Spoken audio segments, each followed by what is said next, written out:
on. Press play. Yes, the stream is live. Your mom's basement. How the fuck are you guys tonight? Are we live? Yeah, we are live. This is, let me just do the spiel really quick and let you guys know what the fuck is going on tonight. So it's Your Mom's Basement.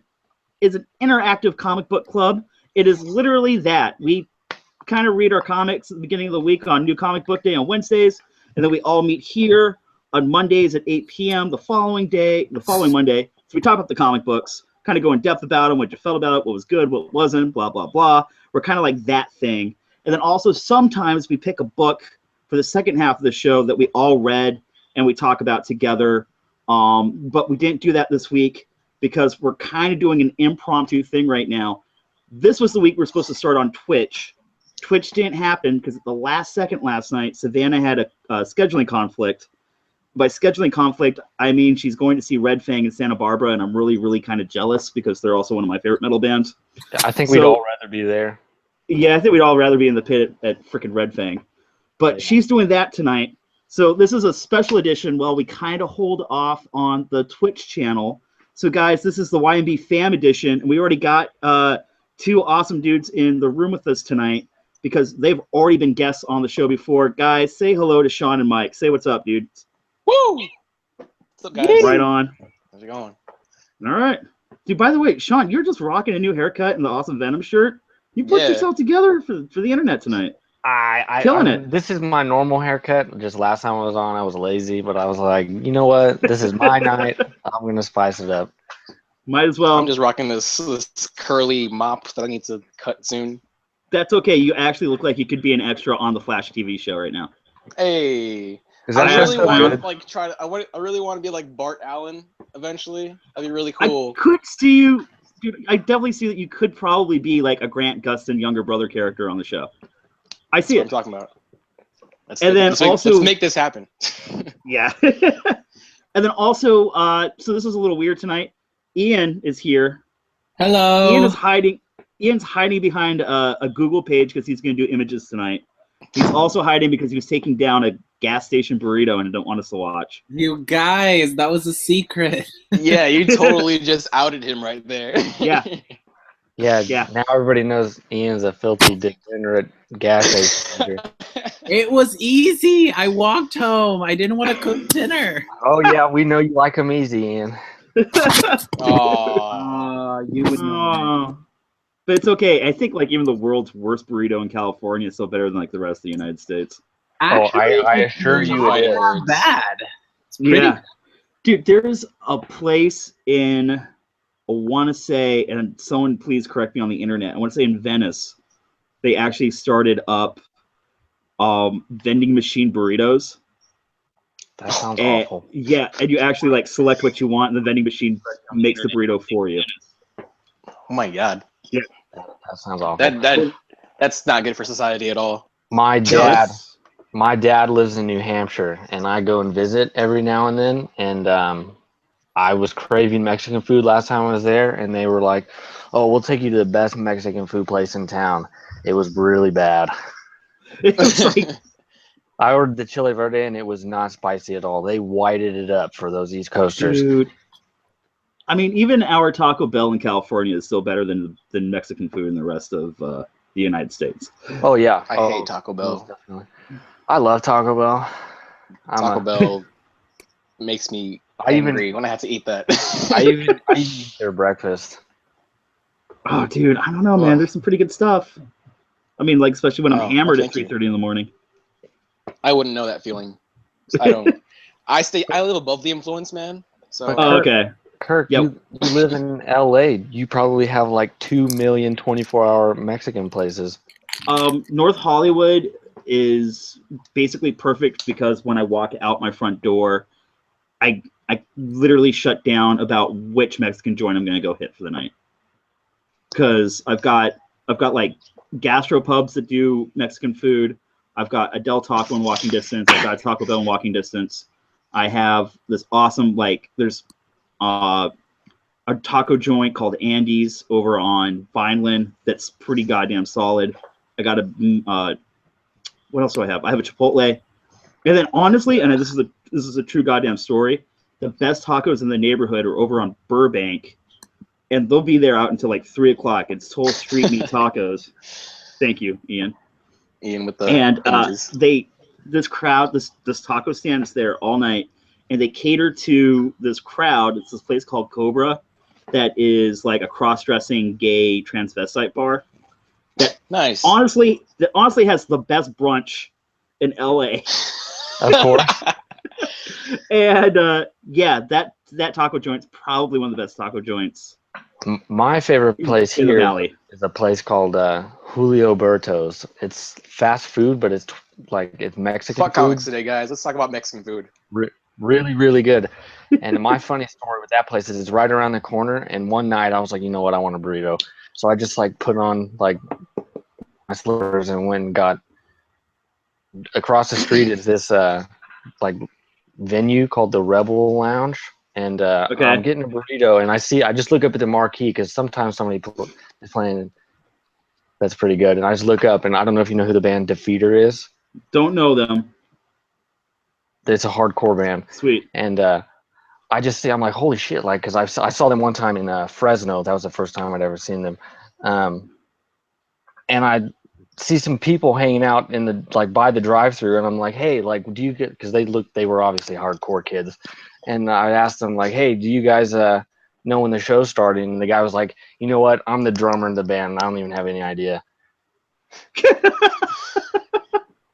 They're just hanging out like, might as well get a burrito while we're waiting to play rock and roll. Yeah, so I ran to the Defeater, and then I went and saw them because I decided I wanted Mexican food. So I like that place. It's been good to me in the past. Well, there you go. In a quick fix. Nice. Ian, by the way, is killing it on the graphics right now. So far, it's been a burrito, transvestite, and a drive-thru. Oh, I missed the transvestite. So Ian, oh, yeah, it you was gotta, great. like, talk to make these things pop up so I can see them. Yeah. So anyways, by the way, we kind of just do this opening thing so we can get some people in the room. The chat is a really huge part of the show. It's actually you guys. And we kind of take your suggestions, what conversation's happening in the chat. And you guys are a part of what we're talking about tonight. So we're going to be kind of all over the place. But really quickly, I do want to say hello to everyone in the chat. Ian's in there checking out right now. Let's see. Who else is in there? Dude, our moderator, Euronin Jonathan, who has been instrumental in helping us set up the Johnny Twitch boy. channel. Lance is in tonight. Brock Venable is in tonight. Brandon Clarkson showed up. Scourge13 is here. Robert Dixon, what's up, guys? That's the Honor Gonzalez hanging out. We got a good chat tonight. Don't forget, Where's guys. Ox?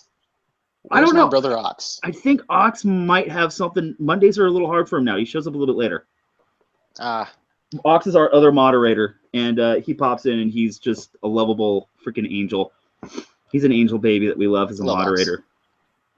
So He's a hopefully he'll show up troublemaker like soon. us. He's the best kind, though. Aren't we all, though? The entire chat is troublemakers. Yeah, for sure. It's a little odd how we all found each other. Yeah. It's really not healthy.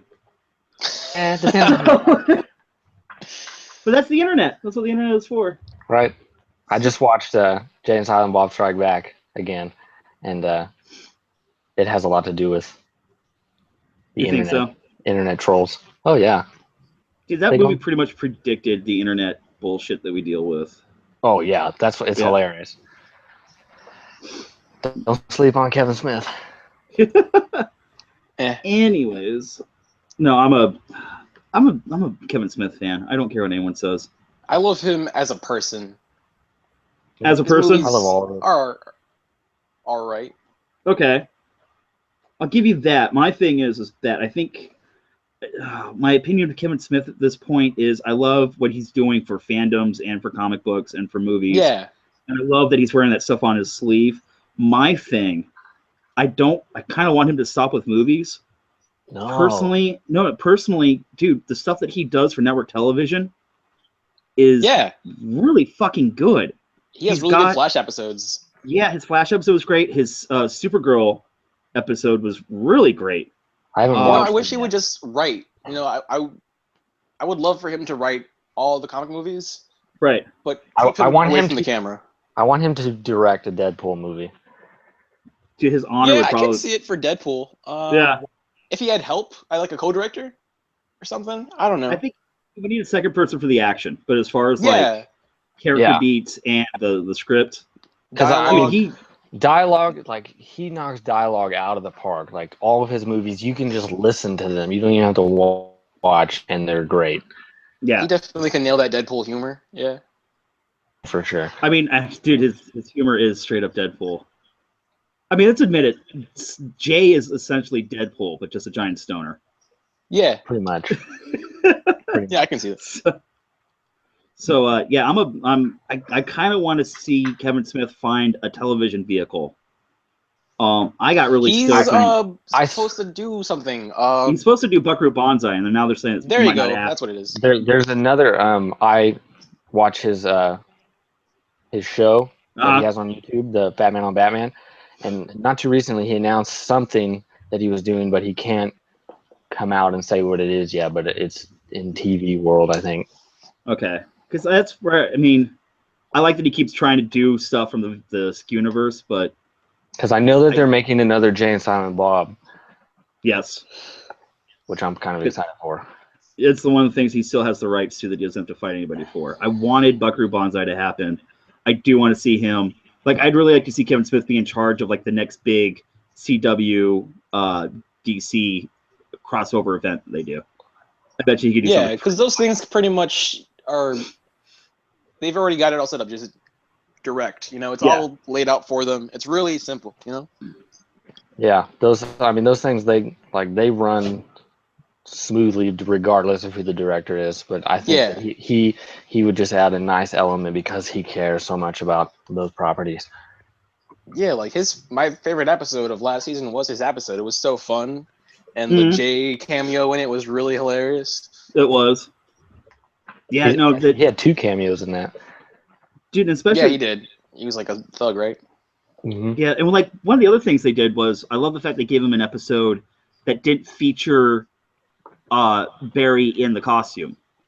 So it was a really poignant, like character-driven episode. And He said that he really liked that too because he like wouldn't know what to do with action. Like that's not his thing. But that the style and tone of that episode fit him. He said perfectly.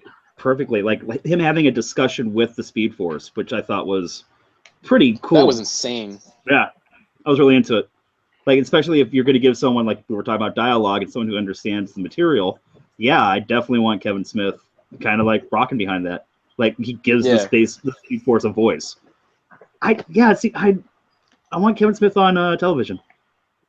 Yeah. Oh, that was it. And I wouldn't mind him writing comic movies. Yeah, exactly. Now, someone in the chat just saved my ass, and I forgot. He's absolutely right. Robert Dixon just said that Kevin Smith did announce that he's doing a Sam and Twitch show for BBC. Oh yeah, I heard about that. Yeah. That should be good. Sam and Twitch are the only characters I like about in the Spawn universe. I don't like anything else about Spawn, but Sam and Twitch are all right. Thank God Savanna's not here to hear you say that. I love Spawn. She admits too. that it's trash, but she just loves it for how goofy and ridiculous it is. Yeah. I mean, which I can appreciate. And honestly, I don't know how Sean's going to feel about this because he's not the biggest Bendis fan. But Bendis really kind of cut his teeth on that Sam and Twitch series that he wrote, which was, I thought, pretty cool. And you can see like the beginnings of Jessica Jones and his detective noir stuff that he wanted to do. I can see that. Bendis is good with characters that fit kind of the way he likes to write. Yeah. Or smaller books, kind of street level. Other bigger properties, and like he loves to shoehorn his writing style onto characters that don't fit it. Right. Which is my problem. One of my bigger problems. Everybody's snarky, regardless of if they have ever been snarky before. I don't know if you guys can see it, but like I had Bendis when he was doing all his solo stuff. So like Jinx and Torso. Those were like the crime noir stuff that I really loved. And then Marvel ate him up, and then he basically had his way with the Marvel Universe for a really long time. The guys at my shop, they keep telling me that like Alias was really good, and then his run on Daredevil was really good. And I'll go back and read them once like my hate for him dies down a little bit. But okay, I couldn't do it. That's fair. I couldn't read it right now and judge it fairly. You know what? That's actually a good point because who he is as a writer has shifted drastically. His fucking Yeah. Daredevil run was amazing. Yeah, With Alex he's- Molive. Past like Yeah. 5 years, you've seen a different Bendis. Yeah. Yeah. I mean, he's basically like, he is a bigwig at Marvel now, so I think there's just nobody to kind of like reel him in. Yeah, dude, he's part of the Marvel Brain Trust. So he's on top of Him and on top of Loeb. yeah, on top of like directing, kind of having a hand in the direction of the Marvel universe. He's also one of the guys they always go to for the he's part of the the Marvel Illuminati, if you will.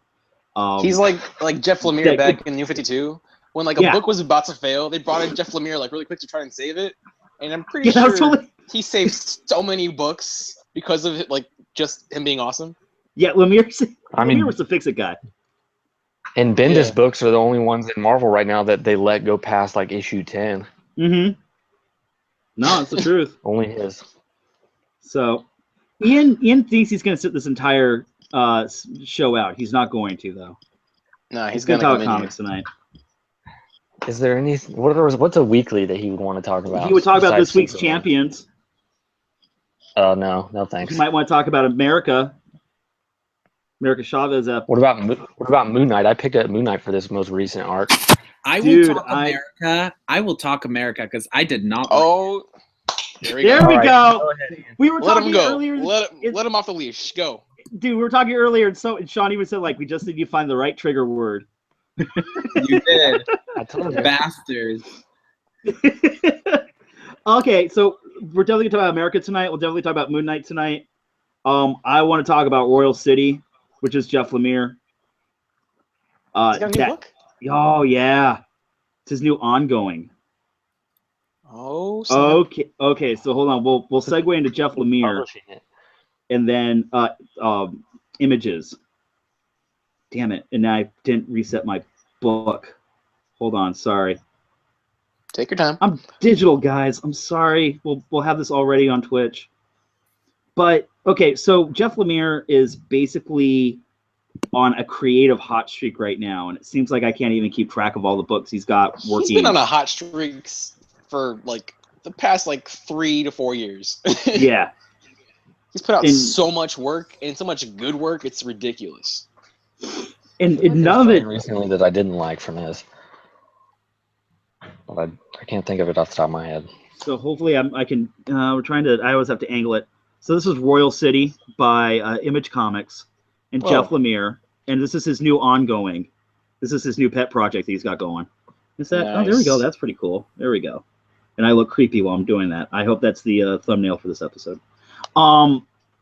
And so if you kind of checked out, we did an episode about Underwater Welder, and it's Lemire doing all the art. Dude, and it's basically created, written, and illustrated by Jeff Lemire. And Those are the best books. Yes. When Then he's I doing think- the art too, you're in for a treat. It always worries me though when somebody's doing everything because something might suffer. Yeah, no, absolutely. Not with Jeff Lemire, man. I don't know. I haven't when he's his palm in his hands, like he just creates like the most heart-wrenching stories. They're powerful, man. Yeah. And he knows how to do it subtly, and then he creeps up on you on the last page, and that's what Royal City did. Again, I just I'm trying to explain this comic, and hopefully this will work. So young writer is heading back to town. He's behind on one of the books that he's supposed to write. The publishers and his agents after him for it.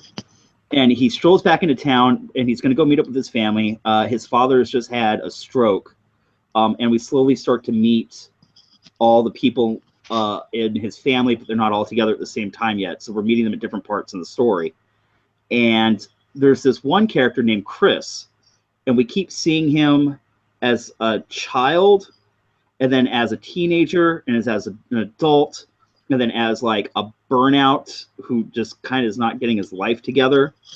And we all kind of realize and it hits you at the very last page that this kid, Chris, is apparently like his younger brother who disappeared years ago. and now we're experiencing Chris as if he were alive in different points in history and in time with the rest of the family. It is insane. It doesn't make sense. Yeah, it doesn't make sense, and I'm riveted by it. And like I said, the main character runs into Chris and goes, "Oh my God, what are you doing here? This can't be like a real thing." And again, you're seeing Chris in different various stages of him growing up. And the very last page says, "Hey Pat, welcome home. Thomas Michael Pike, beloved son and brother, 1979 to 1993." In the last page, I have no problem showing the last page because you have to read the story to get there. And it's the writer come home to his hometown, and here's Chris in the various stages of his life standing over his own grave. Holy shit. And this just started? Yeah, the first issue. I need it. Yeah. Sold. This is... So, anything Jeff Lemire, if you watch the show, especially Ian and us, we're obsessed with Black Hammer. Platona was one of my picks last year. It's like one of the best books. God almighty. This looks to be his next baby. And someone was kind of mentioning that he's kind of doing the same thing that like other image creators like BKV are doing right now, where he's got one title and it's 6 months on and then 6 months off and 6 months on and 6 months off. Because he says this is an ongoing series. Yeah. So do that because you're gonna burn out and your work's gonna suffer if you don't. You know, with big two, it doesn't really matter because it's like, yeah, it's the check, you know. But when it's your baby, you need that break. Right. Making comics are hard, man. Mm-hmm. Especially if you're doing all the work yourself. Jesus Christ. Yeah. So. I bet by the way, that doesn't continue. I bet he brings in an artist at some point. Mm-hmm. Are you kind of like excited to read this thing? I might check it out in trade. Okay. That's kind of what I do with the independents. I pick them up in trade. I don't know why. That's just what I've been doing lately. Right. Yeah. No, I'm with you on that. There's some books that I catch up on too late, and so now like Nailbiter was one that I discovered late, so I only read it in trade, especially because like their trades are so fucking beautiful that they put out. But I'm with you on that. I think Spawn is pretty much the only like image book that I pick up. It's individual issues on. God damn it! Jesus Christ! And by the way, Savanna just appeared in the chat. Really? Hi, Savanna. She's in here. Hope you're enjoying the show. Sorry you missed us tonight. Tearing the Spawn flag for you. Yeah. Carrie, please fuck shit up in the pit for us tonight. She's at the Red Fang show. But, guys, someone else pick another. I'm talking so much tonight. I feel like I have to carry the show, and I know that's not true. And because fucking Ian is being quiet. So one title. Sean, you want to go?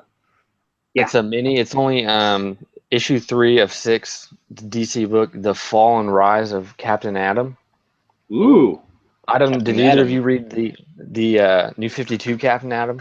It only went like 13 issues. So they pretty much kind of redid him visually and like power wise. It basically turned him into in the New 52, and I dug it because I'm a big Watchmen fan, and and then I mean that was just one of the mini launch of New 52 titles that got canned after 1 year. Okay. And then he just kind of disappeared. He popped up, I think, during that what was that year long like event that DC had where it was weekly day. Oh, was it 52? No, it was during the New Convergence? 52. It's in the last. I think it might have been. Yeah. The like one that took place in the future.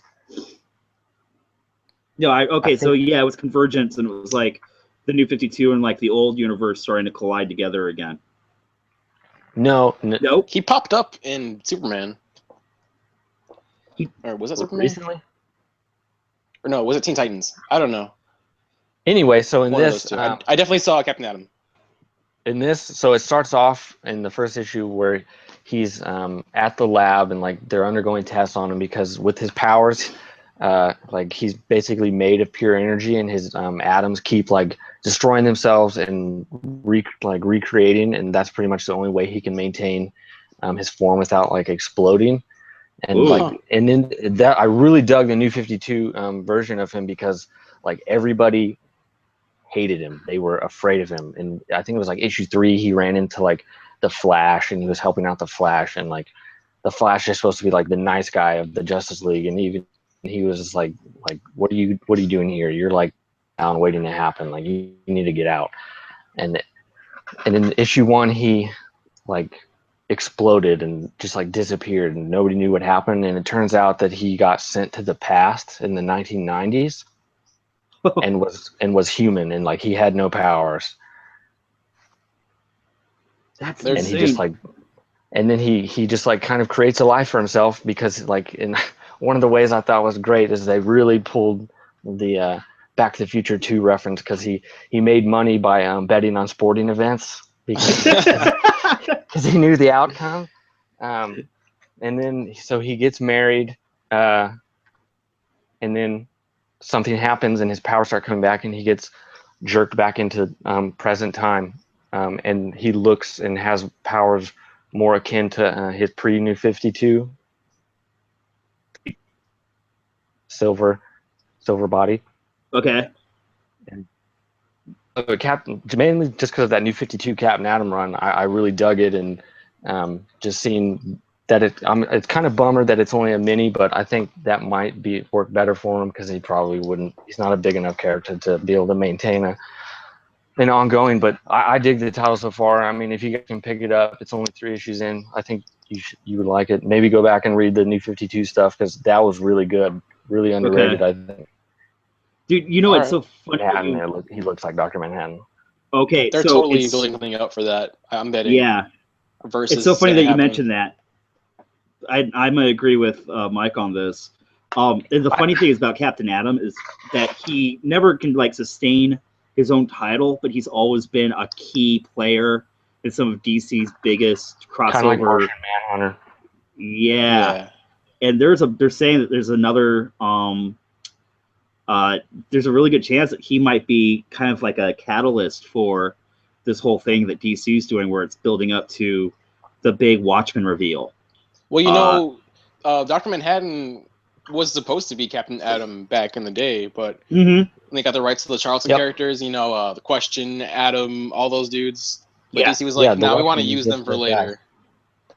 I mean, original Blue Beetle is the owl. They are the same. Yeah. I mean, that's covered in Grant Morrison's Pax Americana. Oh God, that was such a great series. They used those original characters for that series or that issue. God, I loved Pax Americana. I really think DC screwed up how they presented that. I saw an article online talking about how Pax Americana was like Grant Morrison's like spell against Alan Moore, because they've apparently been like locked in this like magical battle through comics apparently. Yeah. It's so ridiculous, but it's so awesome. Like so apparently Pax Americana is a curse. Shoot, I loved it, but I'm not going to choose between the two of them. Alan Moore's a weird dude. Alan Moore's a weird dude, but I respect the fuck out of him. Yeah, dude. I don't know if you guys remember my friend Darren. He said something about Alan Moore once that struck at home with me, and he said that Alan Moore, it's impossible for him to write a bad comic book. And I don't know why, but for whatever reason. Have you read Crossed? Oh, I liked Crossed. I think that's an Ennis creation, but Alan Moore had a part of it, and I love both those guys, but I don't know if I could get into Cross. It seems like The Walking Dead turned up to 11. Mm-hmm. Jason Aaron did some work on it for a while too. Like basically the most fucked up creators in comics had a chance to tell stories in the Cross universe. I feel like that, because that's an Avatar book, the same people that do Uber. I feel like Avatar is just like, I don't know, the equivalent of like HBO and comics, because they just, hey, it's fucked up. Yeah, sure, we'll print it. That's a good, yeah, I agree with that. Sometimes you need dude. It was like Cross reminded me of like old EC horror comics. That's a perfect description of that. Yeah, Yeah. I was really I haven't into it. read it yet, but I might just because I really love Garth Ennis and Alan Moore. Those are some of my favorite creators. We'll have to definitely check that out. But dude, I'm kind of stoked. Like, are you reading anything else from the new DC Rebirth stuff besides Captain Atom? Yeah. I've been reading Batman since it came out. Not the detective, but Batman. I really like Batman. This I Am Bane. I really love Bane, and I've loved Bane ever since Batman and Robin, even though that's not Bane. But Right. the idea of like a prisoner who is super strong and like is breaking the bat. Tom King, the first part of Batman I was not feeling, but this whole I really Am dug Bane, that. the whole I Am Bane storyline, he's like really trying to elevate Bane back to what he was. He's brought back Selena Kyle, and I really like that because sometimes there's nothing better in DC than like the give and take between Batman and Catwoman. They're right, because that's like his kryptonite basically is like Selena Kyle. Like she can get whatever she wants out of Batman. Oh, dude, I've never heard him. Yeah, Selena Kyle is Batman's kryptonite. He doesn't act very Batman around her. Not at all. I don't know if you read Yeah. the previous little mini arc within Batman with her, but like she has to go to jail, and Batman is like the master of justice, and he's just like, no, we're just gonna have sex on this roof, and I'm gonna let you go because I do whatever you want. They had sex on the roof on top of a bed of diamonds. That's not comfortable. But it's hot. Bad idea. Yeah. But I mean, it's fine. You don't know what to do with your money. But I'm also reading Flash. I hear Flash has been great. Flash has been good. The art on that first arc, that artist, he comes off and on, and I come off and on with him. I don't remember his name. He's got a really Italian name that I don't remember, but it's his so beautiful. Name is... It works so well with that book and that title. Well, 1 second, Mike's digging because he probably knows the name. Because he did a couple of things in this Robin War that I got for free. Right. But it is super, super Italian though. Carmine di Giamendomenico. Oh, sorry, we keep screwing up names on this show, but we love you anyways. Yeah. You did way better than I would have with that. Carmine. Yeah. Good guy. Good art. But the last arc that they just had was it brought back the Rogues, and I mean, sweet. The Rogues were cool, and it kind of shined a light on all of them. All of the Rogue, not like it's just like it's the Rogues with Captain Cold is basically the only one that talks. I mean, he was the main guy. But it was really weird because I mean the last time I feel like I saw Captain Cold, he was a member of the Justice League, and now like he's back to being a rogue, and I don't really know. I don't really know what happened. But wasn't that part of like the Forever Evil thing, where like suddenly Captain Cold and like Lex Luthor were hanging out with the Justice League for a little bit? Yeah, from that point up until the multiverse colliding, they were the Justice, like they were on the Justice League, whether the Justice League liked it or not. And it was cool, like it worked really well. But and then after that event, I mean, Lex Luthor is still off pretending to be Superman, and then now Captain Cold, I guess, is back to being a rogue. I don't know if I missed some issue where he fell back into his old ways, or if they just. Dude, there's some stuff I need to get caught up on. I kind of want to hit the chat really quickly because they're throwing out a lot of things. One, Robert Dixon says that Green Arrow is probably his favorite Rebirth title. I tend to agree. I picked that one up this week as well. I loved it. I'm loving Green Arrow. Part of it's the art too, and the relationship between him and Dinah. I picked this one up because of Roy Harper. I'm a sucker for Arsenal. And then Ian has been he's in the chat right now while he's also doing our graphics. Saying that he's been reading Super Sons, Superman, and Teen Titans. I hear Teen Titans is on a Super Sons. Yeah, I know. Who is this? Who's Ian? What did he do? He's reading Superman titles. Ian, come on. I'll talk about Superman. Also, Eternal Midnight Summer. By the way, hi, welcome to the chat. Thanks for chiming in. saying that the relationship between Clark and his son in the Reborn Superman comic is so adorable. I'm really enjoying this title. Ian also got me to read some Super Sons late the other night after we got off of hanging out on chat. And yeah, dude, Super Sons is really good. Love Ian, it. would you like to chime in and talk about Super Sons? Let's talk about Super Sons. I feel like it's gonna burn out.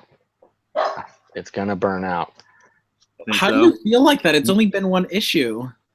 Not Super Sons, but I mean like the Superman book. Him and his family. I mean, you can only do so many like storylines where he's got to run and save John and Lois again before it gets really, really, really old. I mean, they've been doing that with Lois for years, and they.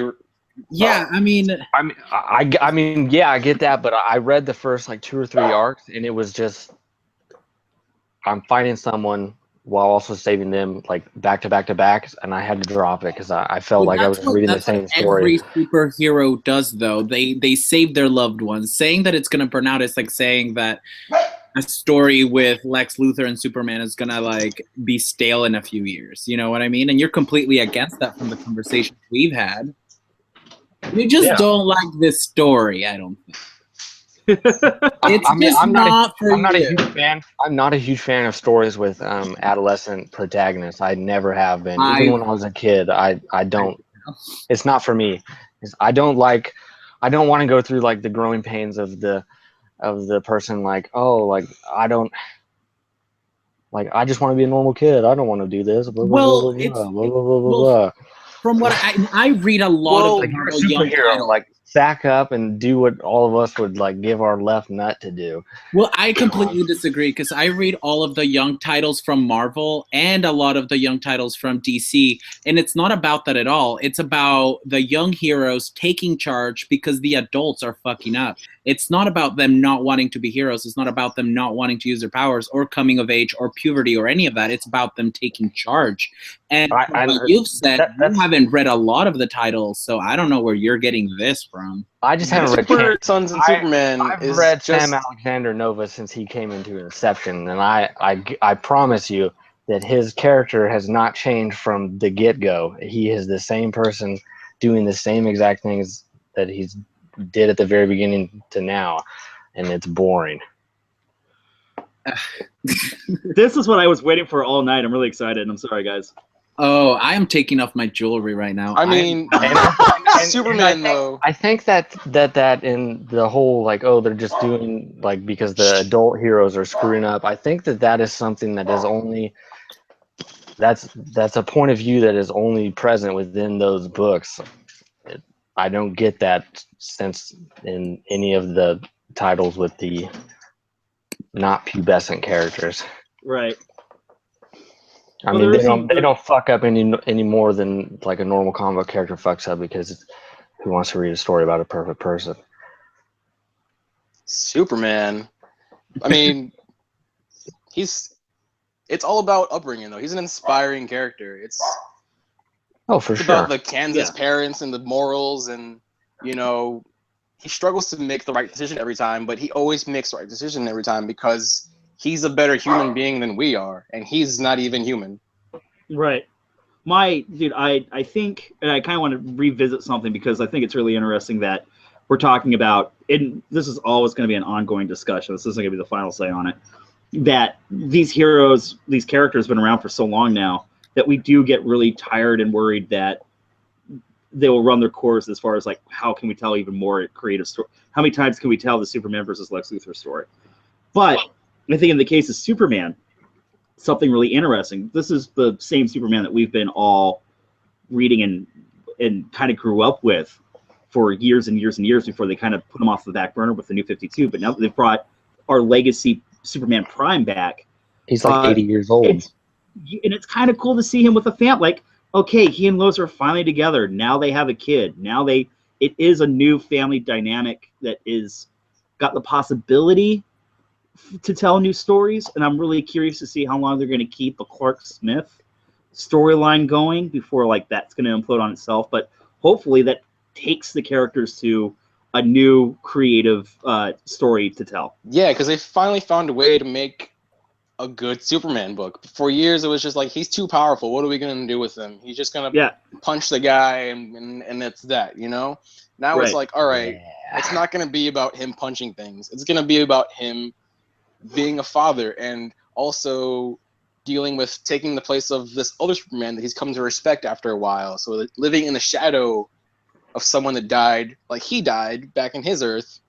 Right. And again, just him teaching his son how to be a hero and how to be a good human being. And there's a page in one of the issues. It's like, son, one of these days you're gonna have to take over for me, and it's gonna be soon. So you need to like absorb everything I'm teaching you right now and take it to heart, because you're gonna be the hero for this planet. Right. And I like the fact that it was. Oh, Ian, go. No, and what I was gonna say, it's like everything that Mike just talked about, I'm really enjoying. Before, I could not give two shits about Superman, and now I feel things for him. I want to get to know him. I want to get to know his story.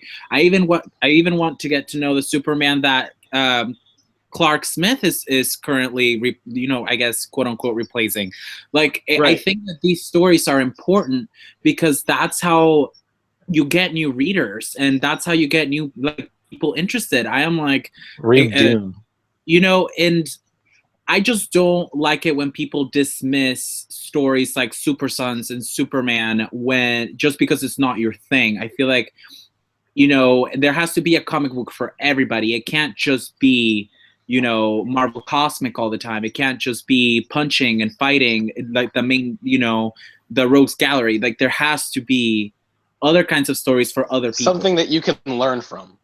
Yeah, like, I'm learning so much about Superman from this title. I think more than I ever learned from American Alien and All-Star Superman. Like, Superman by Tomasi is like definitely my most favorite Superman story ever right now. And I think there's something really cool about the fact that, like, as we're watching our Superman that we've grown up with now have a kid, and bestowing like the responsibility and lessons in his son, Jonathan, Jono, that it's almost kind of like an examination of who Superman is. Yeah. Like, we learn more about who Superman is and what he stands for as he's teaching these lessons to his son. So it's kind of a really cool reintroduction to the character for a lot of people. So that's why I'm really excited that people like Ian are discovering it. I mean, I'm getting, and then it's also like a character examination of who Superman really is.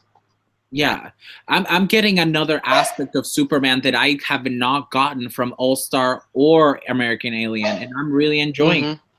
And yes, I will give this to Sean. This is coming from somebody who is not a long-time reader of Superman, but I'm just happy that I finally have feelings for the character, and it wouldn't be so if it wasn't for stories that take risks like All-Stars and American Alien and Superman by Tomasi.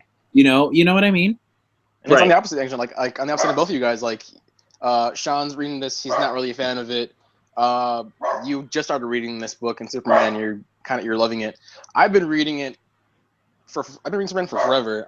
The two characters that got me into comics were Spider-Man and Superman, and I always gravitated towards them in the comic book store. So I always loved those characters. And to see, I've been through some really rough shit with Superman. I've been some really terrible books, but I stuck with them.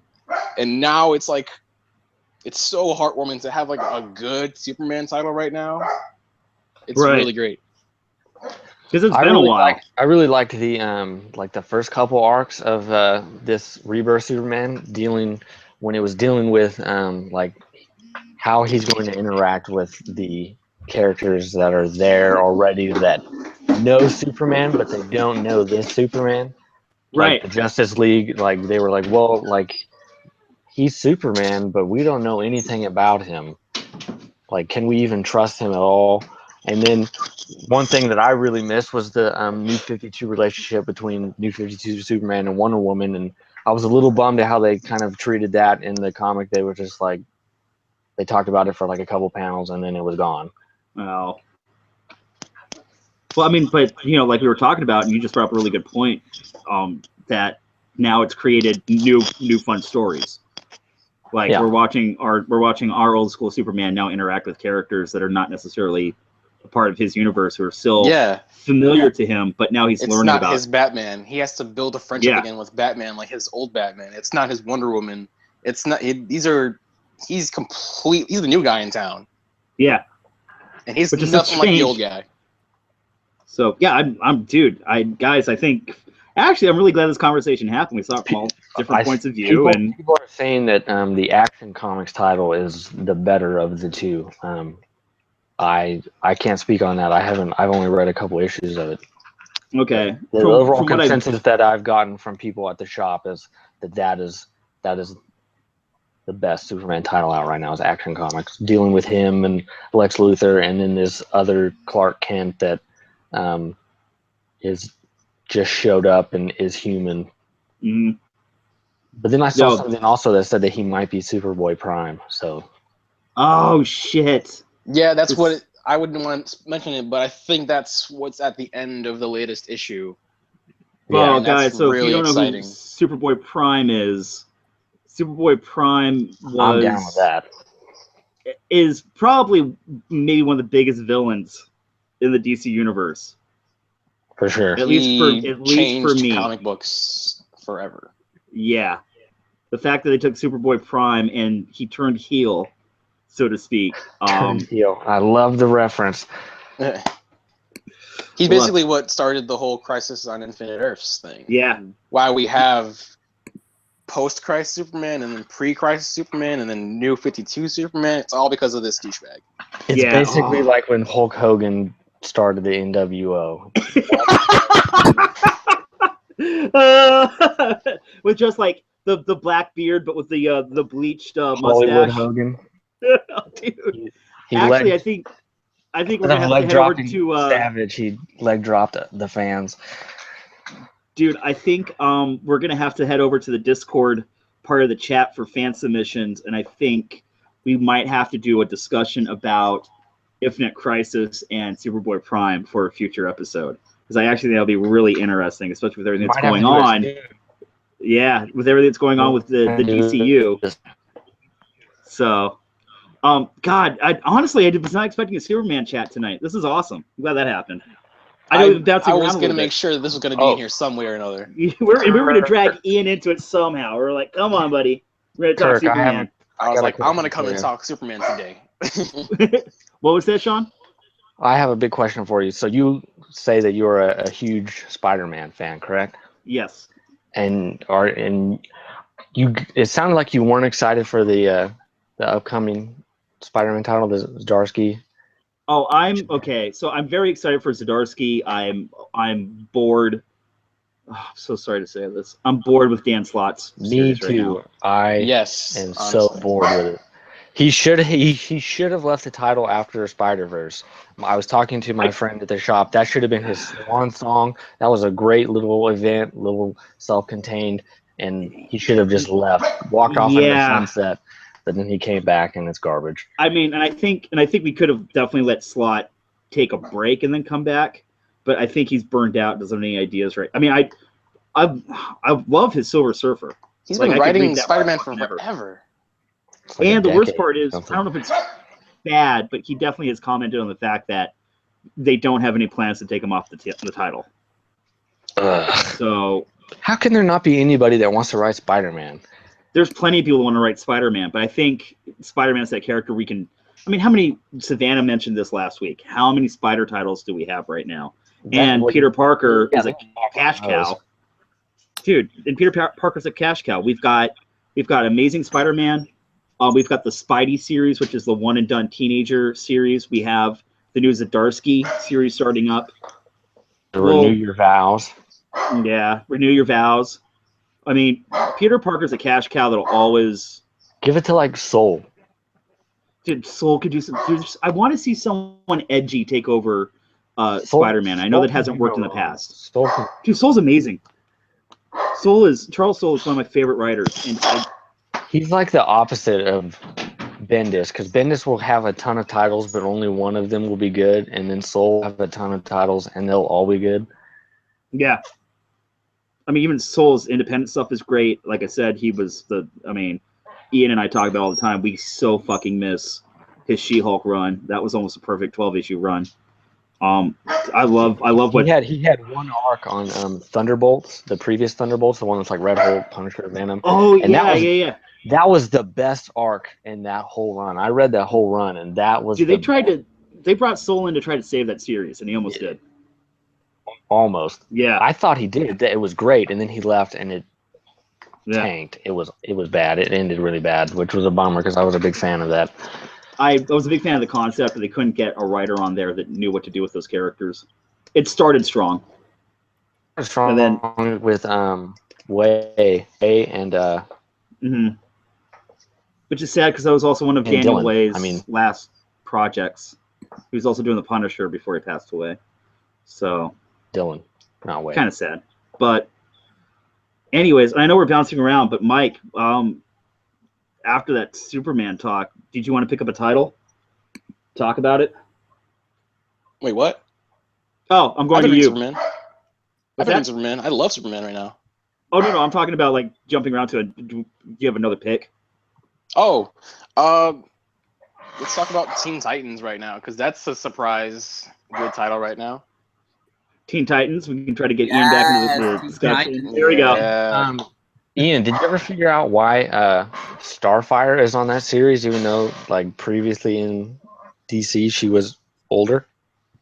I didn't. And when you brought that up, that's a really good question. But then again, like, I'm already used to, from the Marvel side, for older characters to look younger depending on the title, that I didn't even look at it twice. They all look a little younger though. Like even Beast Boy looks younger. Even Beast Boy looks really young. Because when he still was in Red Hood and knows Outlaw, about Tim and all them. I want to hear you guys talk about this because I'm not caught up on Teen Titans. All right. Well, it's basically Damian kind of tricking them into being his own Teen Titans. It's kind of he needs friends basically, and he's like, "We're gonna be a team." It's essentially Damian's fucked up way of like making friends. It's so fucking awesome. It's really cute, and it's really kind of sad. Like poor Damian, man. You guys he just wants friends. That's all he wants right now. But he doesn't know how to make friends. So why is it particularly sad for Damian? Because Bruce isn't like a present father. Oh my God, hold up. I'm sorry. Okay. So Damian is an asshole, basically. Okay, so we lost Mike for a second. He deals with the dog. So Ian, what are you getting out of Teen Titans right now? Just a really amazing Damian story that is focused on him and just how like messed up he is from Batman being his father and his mom being like this crazy assassin lady. It's great. Is he alive? Okay, we thought your dog ate you. What? Dang dog. Is Talia alive right now? There we go. I could have swore I saw a panel of him talking to his mom. I'm pretty sure she's alive. Like, I don't remember. Like, I know she died. I mean, does anybody really stay dead, though? No, because Uncle comic Ben. books. I mean, because the big two. I mean, if somebody dies on Image, they're dead. If your name isn't Uncle Ben or the Waynes, you're dead forever. Oh, that's... I mean, you're coming back. Point. Those are the only three that stay dead. Original Gwen Stacy. And they even brought Uncle Ben back in Spider-Verse.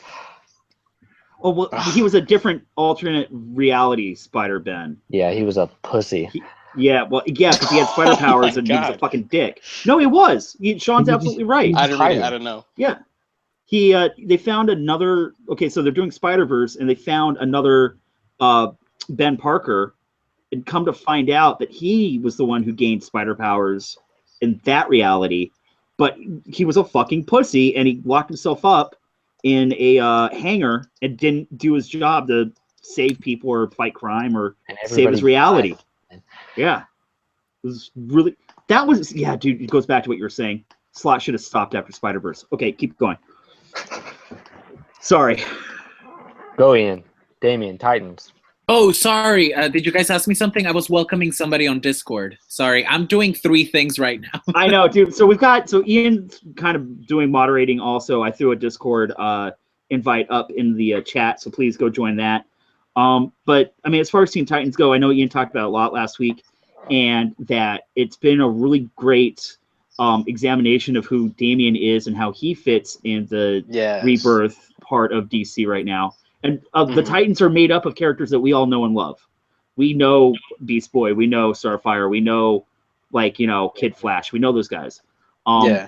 Even alternate reality Wally, we're familiar with him now. So Damian is the new kid, and he's like trying to lead the team, right? Oh yeah, he's trying to make this team because he basically just needs friends because Batman's out doing his Batman thing, and Damian's kind of just feels lonely because he's like, it starts off like Batman wasn't there for his 13th birthday, so it's already like, come on, Bruce, get your shit together, man. I know Batman is such a dick. Like, I hate him He's a sometimes. massive dick. Yeah, he is such an awesome superhero, but as a father, he sucks.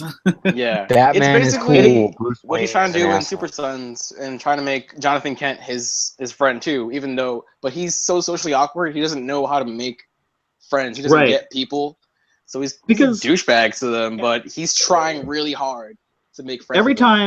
Ever since, and I think this is cool that a lot of writers kept it up for a while. Ever since Morrison introduced us to Damian Wayne, he was first of all, he's the seed of Bruce and Talia.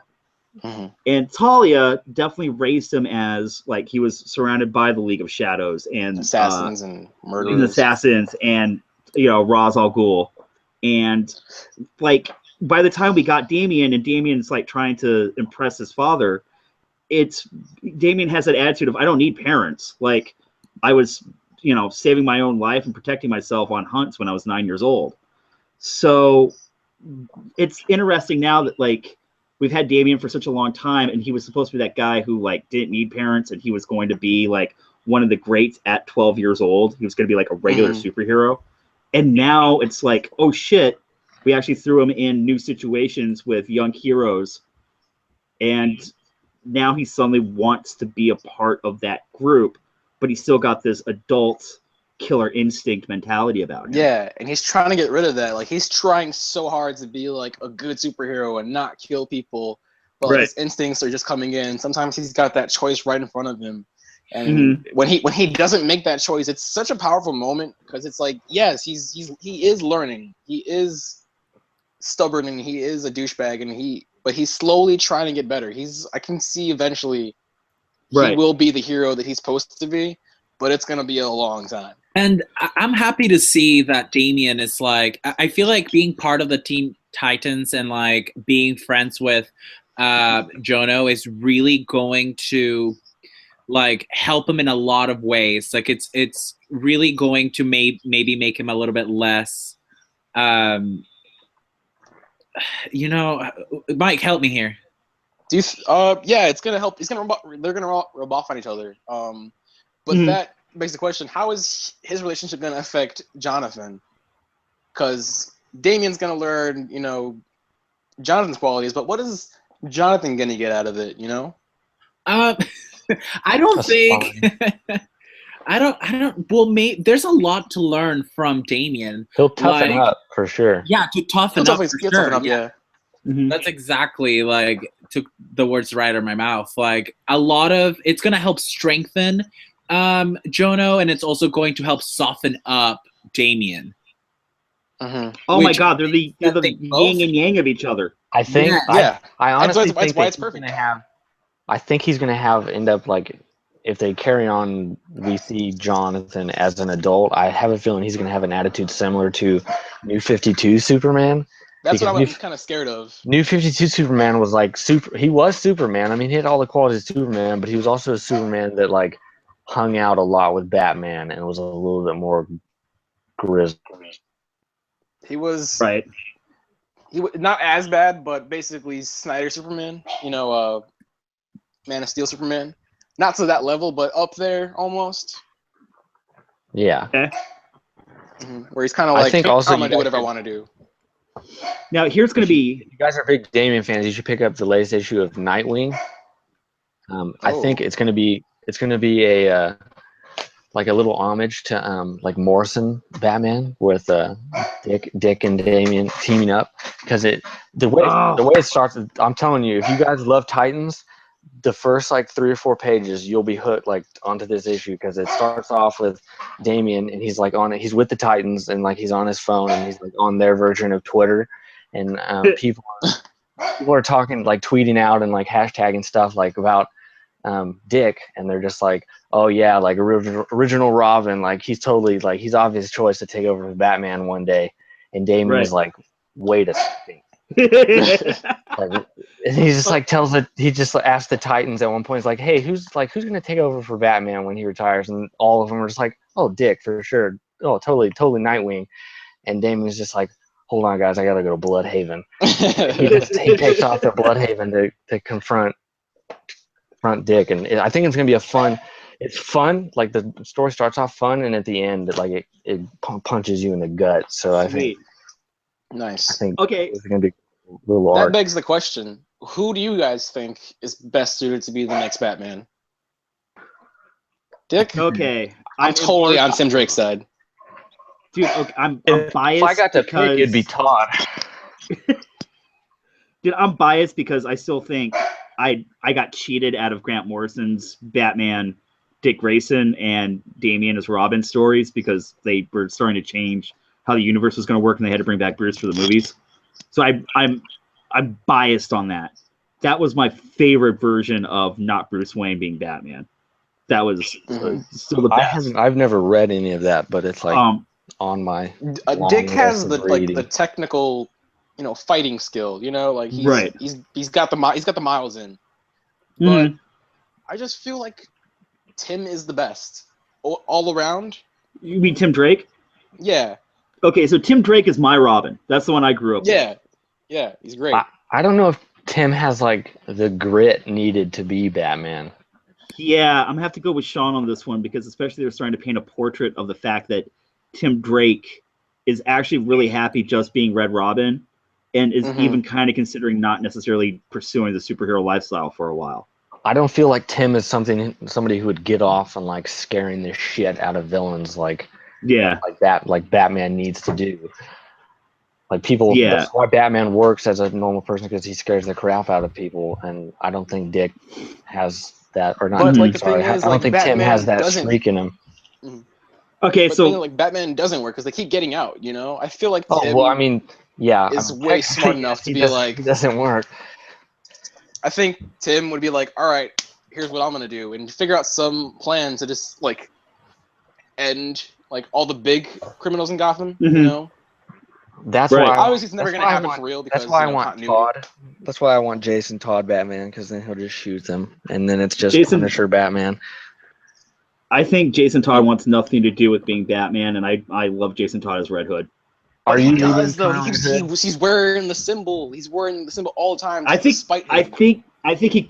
he wears the symbol to piss as a FU to Batman. Yeah, I think so, absolutely. I don't know, dude. Like I read Robin War. It's 52 versions, I think, and it's not very good.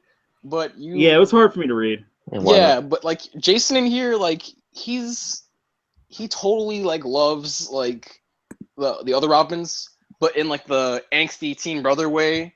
But he's totally looking out for them, and I feel like he does want to be connected to the family again. But there's just too much like spite in there. Yeah, he's always gonna be the outsider, but I'm waiting for that time when like they really kind of need to call on him to save everyone's ass. And isn't him and Arsenal like doing this? They're like heroes for hire kind of thing. No, like, okay. So I'm so excited we're talking DC tonight. So basically, it's now, I forgot what it's called, but it's still Outlaws again, isn't it? Yeah, it's still Outlaws, but it's Jason Todd, Artemis, Bizarro Superman, and Artemis. Are you reading it? And it's like they're like the Dark Trilogy version of the Justice League. Dark Trinity. It's really cool. Yeah, Dark Trinity. Okay. And nice. If you guys have known me, I've been hate reading Red Robin for a really long time because I love that character, but I thought Lobdell was just like totally fucking everything up. He's found an angle with these three characters that I'm really enjoying, and it kind of really works for me. So you've got Jason I should Todd. hop on? Yeah, dude. Jason Todd is kind of The new looking art after starts Bizarro on Superman. Yep. And the whole thing. I'm picking it up on Wednesday because I had to drop off, but I really hated dropping off because I love Todd. I love Bizarro. Yeah. I have a Bizarro T-shirt. It's working. That's good to hear. That's good to hear. It's really cool as far as like, he's kind of, it's weird because like Bizarro knows that he's not all right there, but still wants to do good. So Jason Todd's kind of being his handler. Artemis is only in it because she's on a mission to kind of retrieve some artifacts that belong to her. And do they overdo Bizarro talking backwards though? No, he cut down on that, so it's easier to read.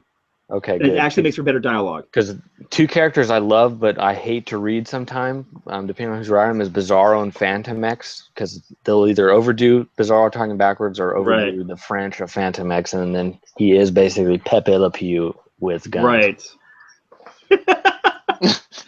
No, like Bizarro, how Lobdell's writing him is very like, me am understand, not like other Superman. Me am understand, I'm inferior. And you're like, ah!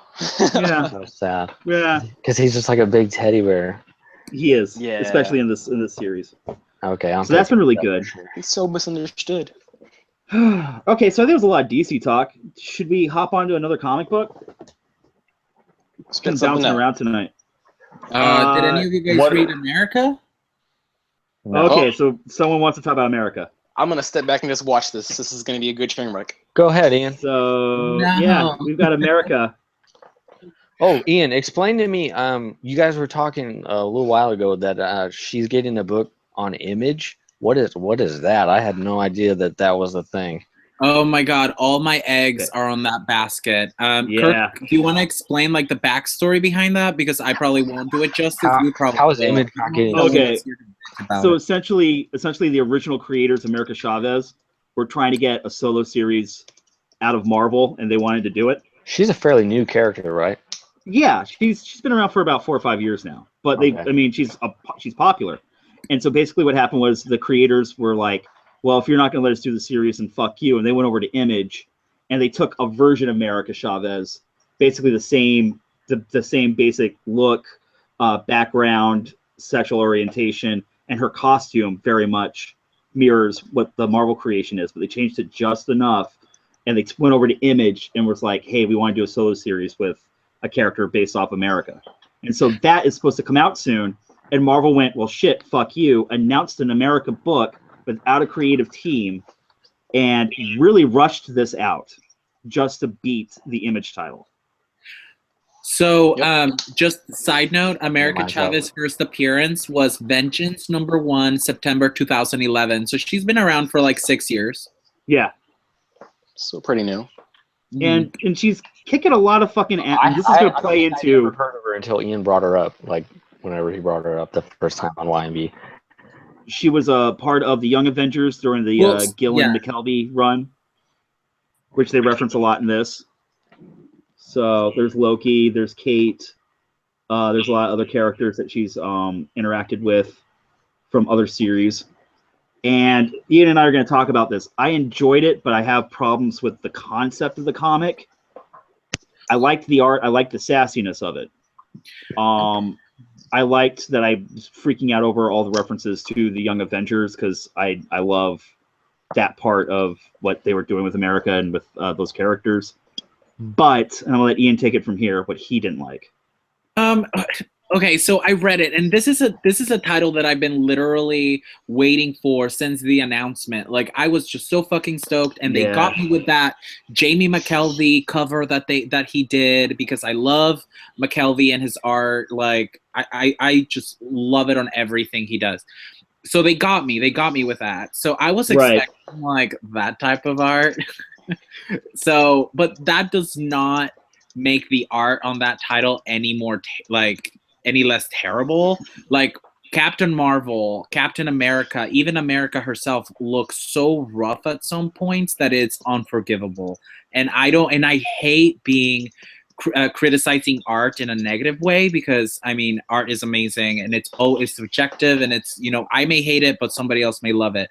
But it was just so incredibly rough, and I was just so disappointed. Don't be afraid to share your opinion, Ian. This is what the show's for. Bring it out. And the internet is for. and the, you know, the art in some panels was gorgeous, and I will not take that away from it. I will post some on Discord for you guys to see, like, what I loved and what I hated. Right. Now let's move on to America herself. I just haven't read an America like this, because I did read her on Young Avengers and I read her on Ultimates, right? Right. A little bit ago, and she was just, and I'm Hispanic, by the way. I'm Latino. I'm from Guatemala, born and raised. And she was just a little bit too like, when she went a little bit like Latina on me, like I felt really awkward, and it did not feel natural. It felt a little bit forced to me, so it made me feel uncomfortable. Okay. And I understand that feeling. One thing I did not. That's another thing I did not like with America herself. Anything other than that, she was amazing. She was great. It was so funny because I didn't realize until Ian pointed out, was like when she constantly refers to herself as, well, here's like, I don't even want to. I feel uncomfortable talking about it, but she almost like she takes her ethnicity and kind of keeps shoving it in other people's faces instead of coming off as being proud of who she is. Mm-hmm. Yeah, and I wonder if that's an oversight. It may just be something that happens in the first issue. I'm hoping that it will get better. I'm going to give it up to issue 3, which is the same thing that I did with Hulk, which is another title I'm not exactly into right now. Right. And, you know, I hope it gets better. But, I mean, the first issue ended with her punching Hitler, so I don't know. That's good. We needed that. Wait, so when does this title take place?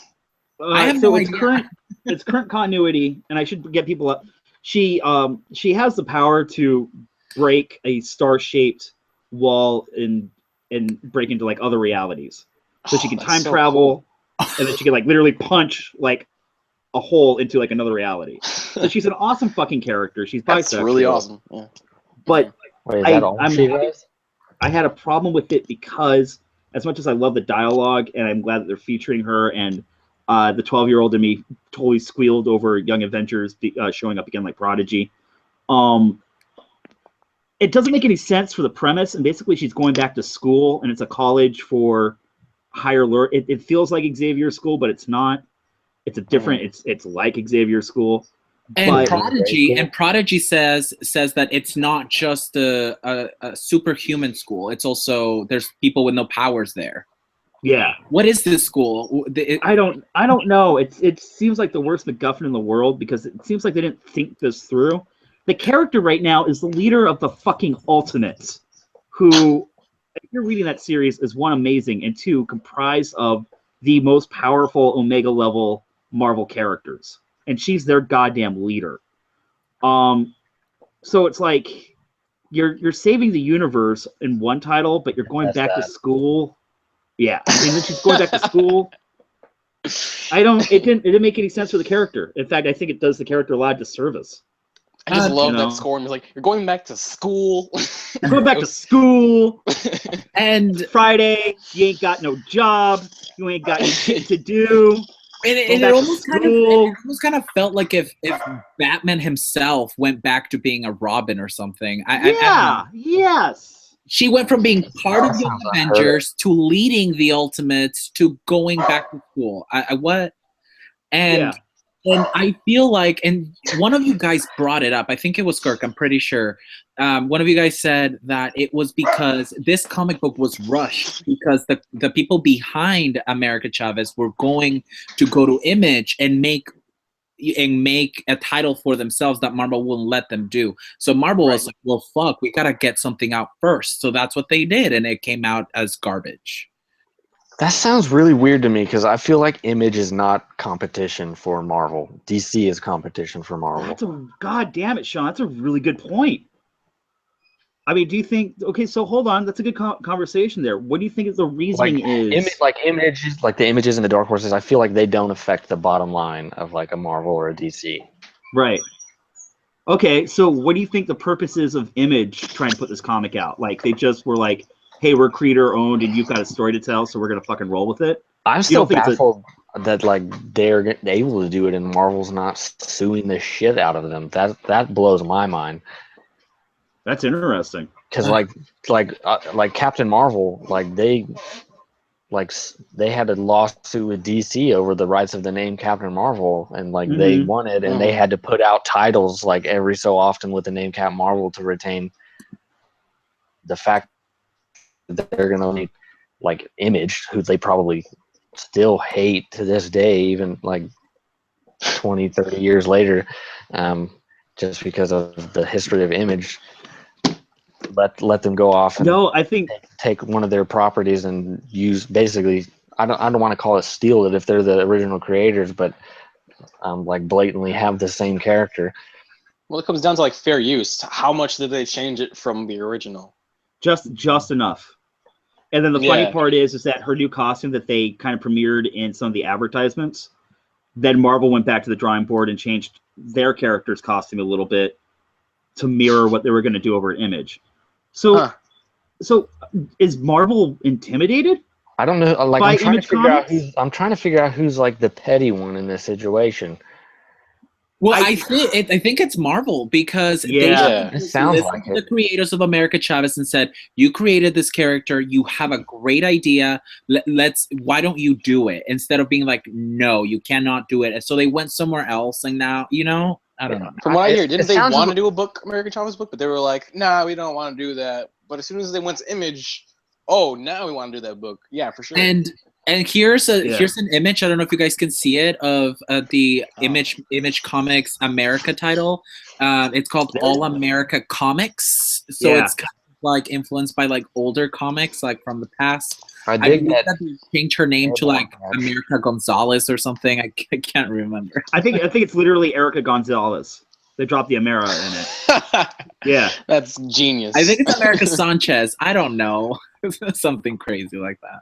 It's one thing that like it sounds really weird because I mean these people, if they were at Marvel, like they knew when you work for like a Marvel or DC, like that whatever you create they own. Like that going like we're far beyond that being like a shock to people, to creators. Like what? Like I can't do whatever I want. It just sounds really weird that they would do this and then be this pissy about it that they would go off and do it with Image. Well, first off, okay, apparently her name is America Vasquez. Oh, okay. And it's because I think they just love this character, and they were fine with it being at Marvel. They just wanted to make a book with this character, but Marvel was not having it. They didn't want a book with it, and so they went to Image, and they're like, "Yeah, we'll give you that book for sure." Okay. I don't have that a is how the piece of garbage that I read a week ago came to birth. Came to live. No, I mean, what are you going to do if you end up really liking the series? Really liking America? Marvel's America. I think that's great. See, I'm not one of those guys that's gonna be like gonna hate it because like I just have a vendetta against them. If I love it, I want to love it. I want to get great stories to read. What are you gonna do if you like it more than the Image version? What am I gonna do? We'll read both of them. I'm not petty like that. I will read both titles if they're great. I guess that's just me then. I mean, do I have to choose? Is that a trick question? I don't understand. Like, no, I'm just curious, and if it came down to it, if you would like freely admit I prefer the Marvel version. If you ask me, okay, wait until the Image one comes out and I read it, and then I'll gladly tell you which one I like more, or if I like both, or if I hate one. I'll wait until like the first arc. I mean, I don't know if Image does arcs, if that's a thing, but once it's like 3 or 4 issues in, then you can fairly judge, because you can't judge by a number one. Number ones are always the same setup. I mean, I'm like I said, I'm really curious because I have a feeling like the book that we'll see from Image is completely different in tone than what Marvel gave us, because Marvel kind of stuck with what they know with America.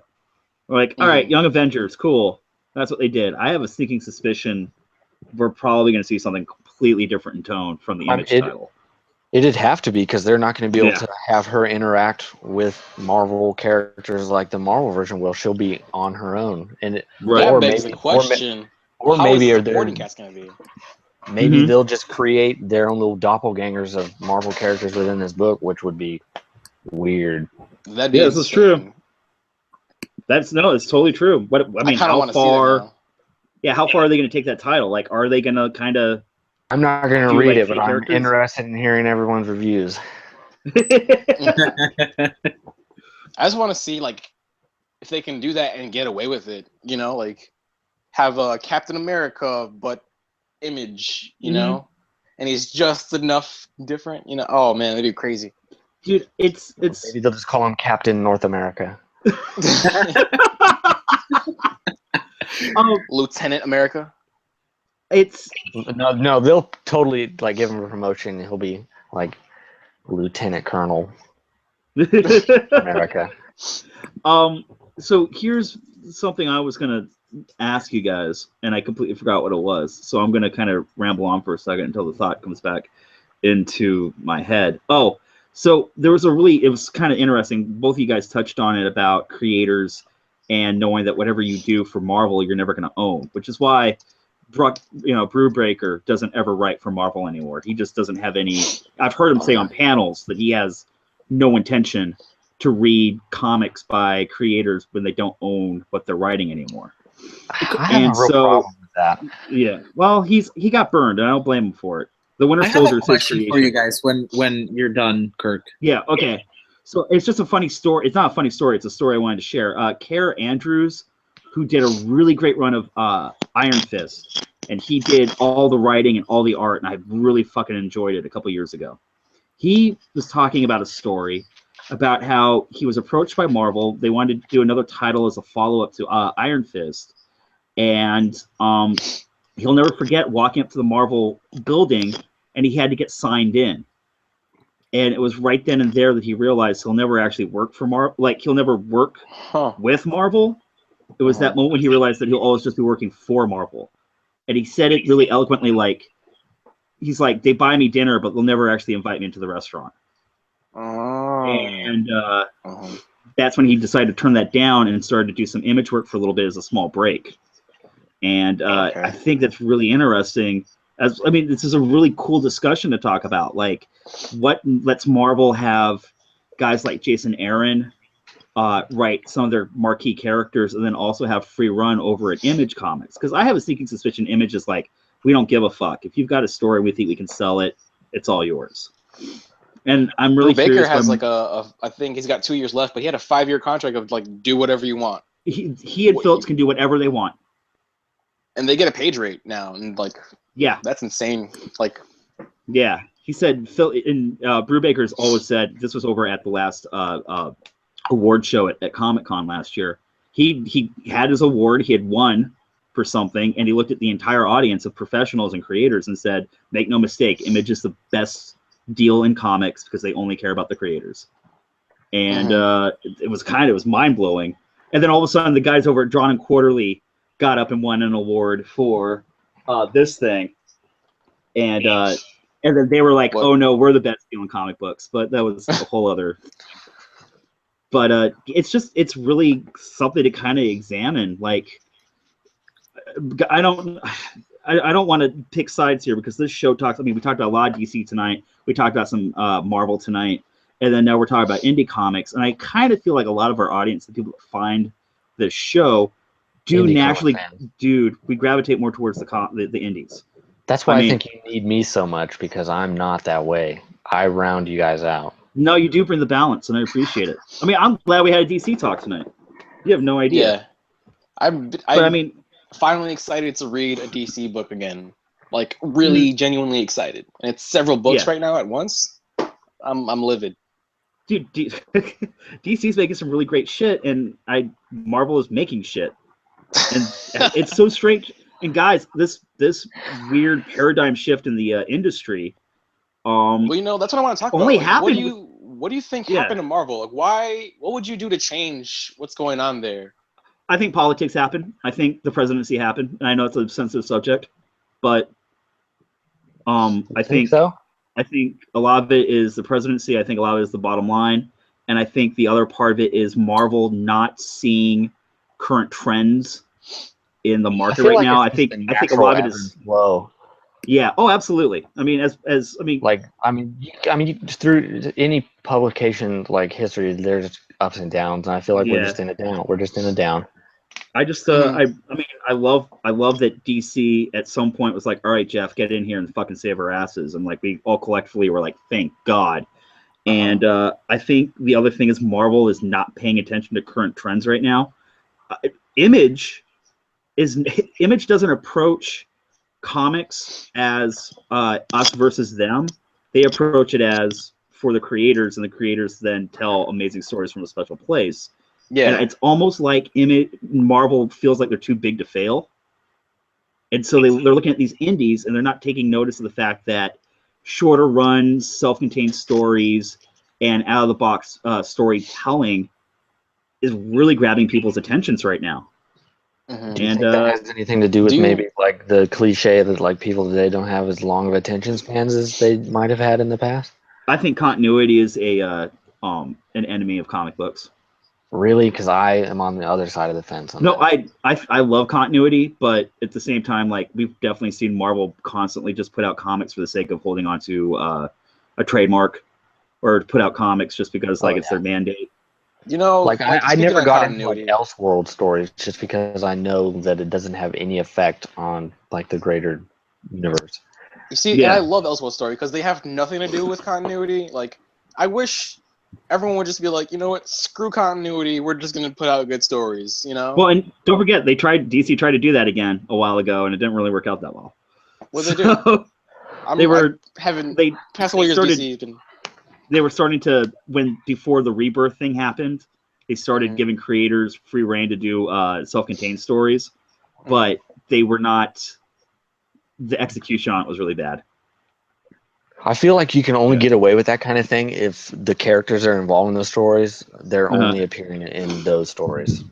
Okay, and I kind of want to hit the chat really quickly because it's been going off pretty good right now.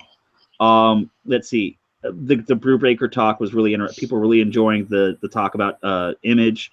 Honor Gonzalez says that Brewbreaker is that guy, though, and we all kind of know Brewbreaker is when he makes up his mind, he sticks with it. And I kind of really admit that. Eternal Midsummer is saying that they really hope that Image extends Brewbreaker's contract, and it'll probably happen. A lot of it is, and this is really interesting when I talk about this. Brock Venable says there's no way the presidency made Marvel say we need a fucking slapstick series. Fair enough. Brandon Clarkson has some points to make. He says that Marvel is screwing over retailers repeatedly at the moment. That's true. 2, marginalization of characters. They don't have the movie rights to. That's also true. Number 3. Away with that, though. Yeah. Number 3, extremely lazy and manipulative events. I hate events altogether, so I don't know about that. Number 4, trying to force every book to look and feel like Miss Marvel and Fraction's Hawkeye. Okay, I can kind of see that.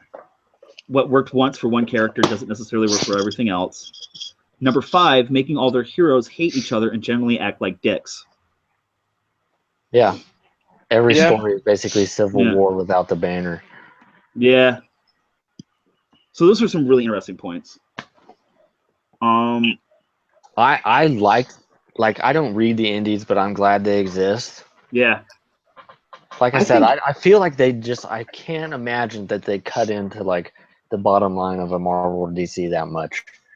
I don't think they cut into the bottom line. I definitely think they're affecting how the market is working now, though. Do you think there's ever going to be a time where like we don't have weeklies anymore and it's just going to be trades?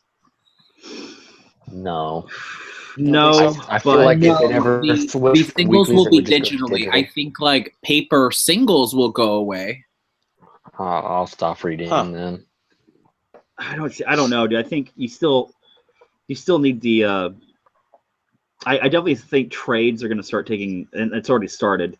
Trade paperbacks and collected volumes are going to take more and more up of the marketplace. But the hard part is that if the single issues don't sell, then it doesn't necessarily mean you're going to get a trade paperback. And we're starting to see that a little bit.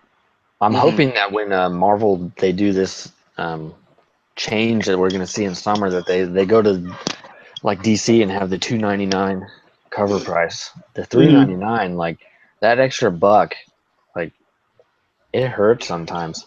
Oh yeah, dude. I agree with that. And I mean, it's the same like page count as like DC. There's really, I feel like they did it just because they could. right. Because they know we're gonna buy it. Yeah, I mean, I'm all for like they're a business. I understand that. I'm not like naive and thinking that like they have to make money, but I mean, after all, it is a business. They have the most expensive comics like on the shelves, and they're gonna lose readers because they're not gonna want to spend that extra buck. I'm already in that boat now. Like I refuse to buy certain Marvel titles because I know that the quality is so bad that it's not worth the $3.99 price tag. I mean, I read Deadpool and I skipped an issue because it was $10 for What? Oh man, it was like a big issue and it was $10 and I was like, nah, I don't need it. Yeah, I don't blame you on that, dude. it's 24 pages. Like, I mean even if it's like 40 pages, double size. This one was like double size, but $10? No thanks. I'm doubting anything important happened to it. And they're expecting you to buy it too, because like, well, they buy every other issue, so we make it issue number 9. They need Deadpool's monies. Like, I'm glad that I don't have that book in my subs because I would have had to pay for it because I wouldn't have paid attention that it was going to come out at $10 and tell them, yeah, don't order that for me. Right. I'm sure that there are plenty of people that just like showed up to their shop on Wednesday. Holy shit, this book's $10. Like, I've been screwed over like that. There's and this is, I also kind of want to hit the chat again because the chat's going awesome tonight. I love you guys. Brock Venable said that Marvel is starting to ship titles bi-monthly at $3.99, which has started. Lance says that Savanna would say it's all about the money, and he's absolutely right, and she's absolutely right. Also, Rob says that at some point they might go up to $4.99. I definitely see that happening, considering that Marvel is throwing every title they can at their readership. And I almost think there's too many Marvel titles on the racks right now. There are way too many. It's That's from oversaturated a Marvel fanboy. There are too many. Yeah, and that is also going to lead into the next part of the night, which for me, and I kind of want Ian to chime in on this again, this is all leading up into, according to Brock, and this is totally true, the upcoming X-Men Blue and Gold titles are going to double ship to start off. So yeah, they're bi-monthly, right? After I versus X, that's all going to go into Resurrection, and Marvel's going to hit us really fucking hard over the head with X-Men again, which, one, I'm personally excited about, but two, as we're talking about this conversation about how they're getting readership's money out of our pockets. I feel like the X-Men is the only like property within Marvel that can get away with having multiple titles, just because that way you can like there are so many X-Men. Yeah, there's a lot of them. And like, some of the titles we're gonna do Blue and Gold. Jean Grey's gonna have her own title. Iceman's gonna have his own title. They also hinted at the weapon. Are those minis? I thought I saw. I don't think minis. I don't think they're gonna be. They're probably gonna be at least 12 issues, at least. I bet you there'll be limited runs. I'm excited still for a year. The cable individual, the solo. I love me some Nathan Summers. And then they're also hinting. They started teasing today the Weapon X title, which is going to have Old Man Logan and Archangel, and then they blacked out the rest of the cast. So it's starting to look like a version of X Factor to me. But they're going to hit us. X-Force, excuse me. They're going to hit us really fucking hard with X-Men titles. Right. Like, are we ready to shell out that much money for X-Men? Good. I mean, I sure as hell I'm not. I'm going to only be getting the 3 titles I'm interested in, and fuck the other ones. I mean, I just don't know. I didn't know there was this unspoken rule in comics that you had to buy every single fucking title there is. And that's not true. I only buy what I'm interested in. This is true.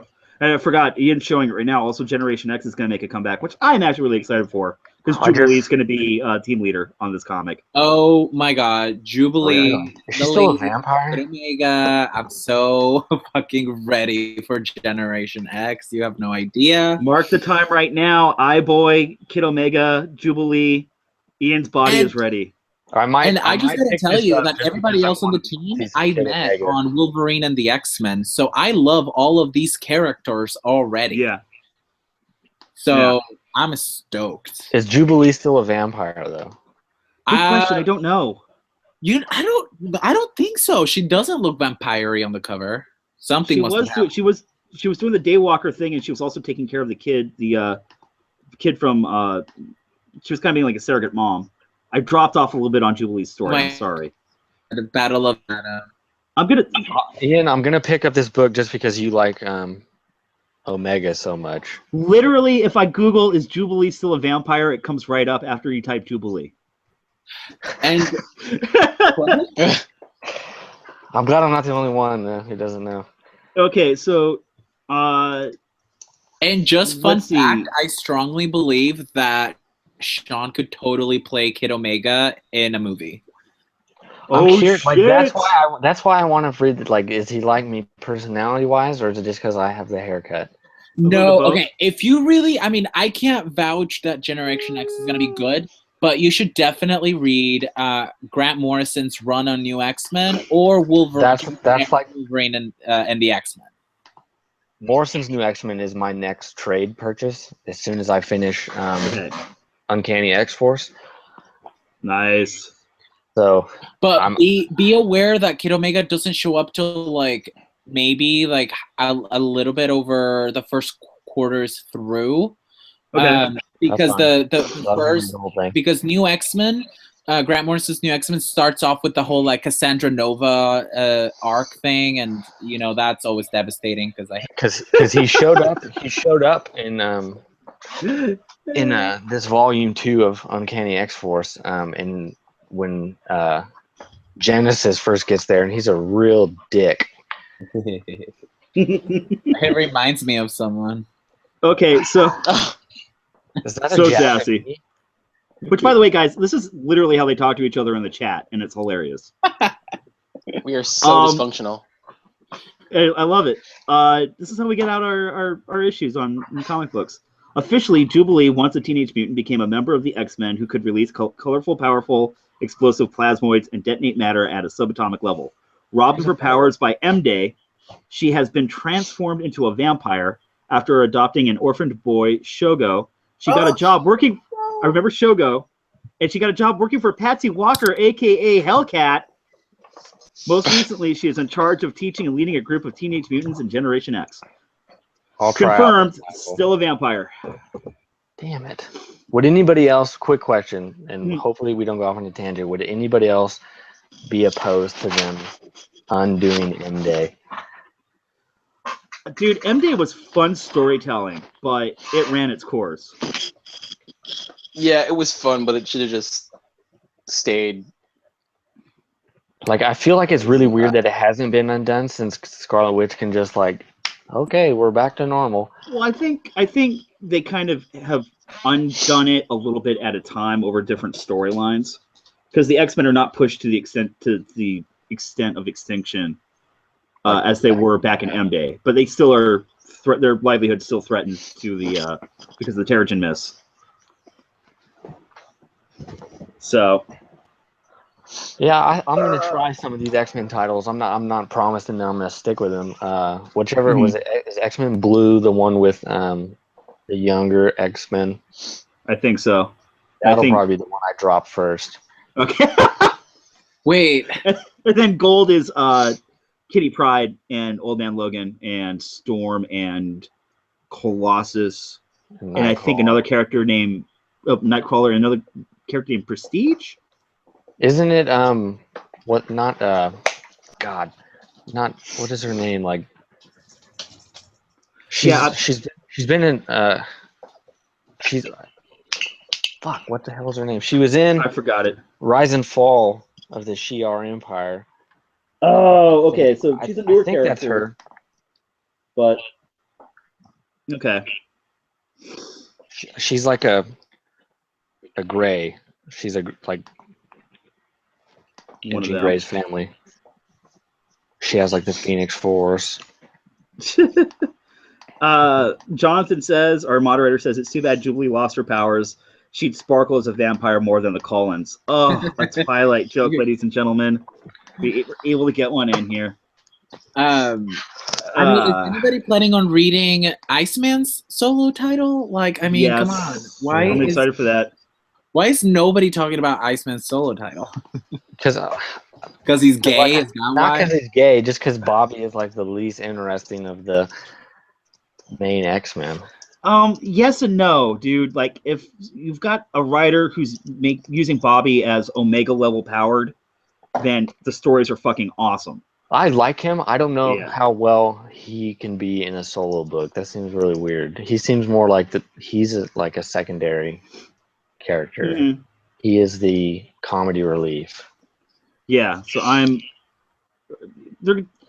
just, like, I have a feeling it's know. going to be Deadpool, but with Iceman powers.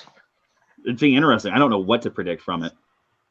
Well, I either want them to go really fun with it. I wouldn't mind seeing Bobby going off and like having some fun adventures, but also like I'm really jonesing for old Iceman and young Iceman to come together and finally talk about the pink elephant in the room and be like, "Wow, we're gay! Like, what the fuck?" Oh, you know? So like that issue kind of did happen, and finally Bobby approached older Bobby approached younger Bobby. And older Bobby looked at him and said, "So, you've really confused my life." Like, because older Bobby was closeted, and now younger Bobby's like, "Okay, I'm coming to grips with it." So they did kind of talk about it a little bit. So I'm really behind on all of that, but so and we just lost Ian. Oh, it's okay. Keep going. He'll show up again. So I'm behind on everything. So how did that end up coming? About how do they figure out that like young Bobby was gay? Young Jean Grey. Jean Grey called him out on it. Oh, what a bitch! Because she can read minds. Basically, I remember I was reading when that was happening, and she was just like you make all these like jokes, like coming on to women, and like you're overcompensating. Like, we get it. Like, just come out, man. Yeah. And why did it happen now then? Like, why not back then? You know. Why did it take for them to come to the future for them to say that? Because it was actually a really good way they explained it, and I felt it was really good. Character. Yeah, like the whole thing with Bobby was that back in the day, it was bad enough that he was a mutant, but he also didn't want to have to deal with being a mutant and gay. I feel like that was his Archangel, because like Warren Worthington before he became Archangel was boring, really boring. Yeah, because he's perfect. Like, he's and red, then we turn him into handsome. Archangel, and it's awesome. And yeah, now he's like, now his character has a wrinkle to it that it didn't have before that kind of like completes the character. Absolutely. That's why I'm not interested in that X-Men Blue, because the only character that I would be interested in reading is Warren, and it's not Apocalypse Warren, and that Warren is super boring. Yeah, no, Archangel Warren is going to be in that Old Man Logan. I think hopefully it's going to be their Ultraviolet title.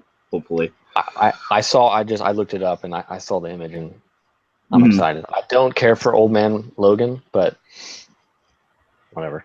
All right. I'm interested to see how they inevitably bring back 616 Logan. He's going to have to make a return soon, right, guys? I think so. I mean, I think I saw something that said that like it's probably going to happen when they do this whole summer the relaunch of the X-Men. So, or after that. God, I feel like there wasn't a lot of titles that came out this week, so I'm glad that we kind of bounced around a lot on different. What is everybody looking forward to this Wednesday? New books that are coming out. What's in your polls? What's coming out this week? That's a good question. I know Nova comes out this week, and it's got him macking with Gamora on the cover, and I'm pretty stoked about that. Ooh. So it's going to hopefully answer some questions. That's not. Hold on a second. Shoot. IVX comes out. The last one. Okay, I've got the wrong date down. Damn it.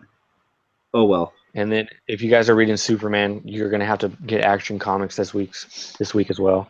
Nah. 'Cause Nah. it Hard pass. ties into that storyline. No, I don't buy tie-ins. I don't care how good the story is. If they want me to read another book, it's not happening.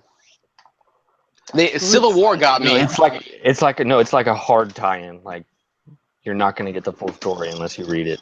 Civil War got me back in the day. I got so many damn Civil War trades that are all pretty much useless, except for the main one. And ever since then, I'm like, I'm never buying tie-ins ever again. Like I said, though, this is a hard tie-in. You're not going to get the whole story unless you read it. I'm fine. So, what else we got going? Okay, so we got more Batman coming out next week. We have All-Star Batman coming out next week. The new Batwoman, number 1.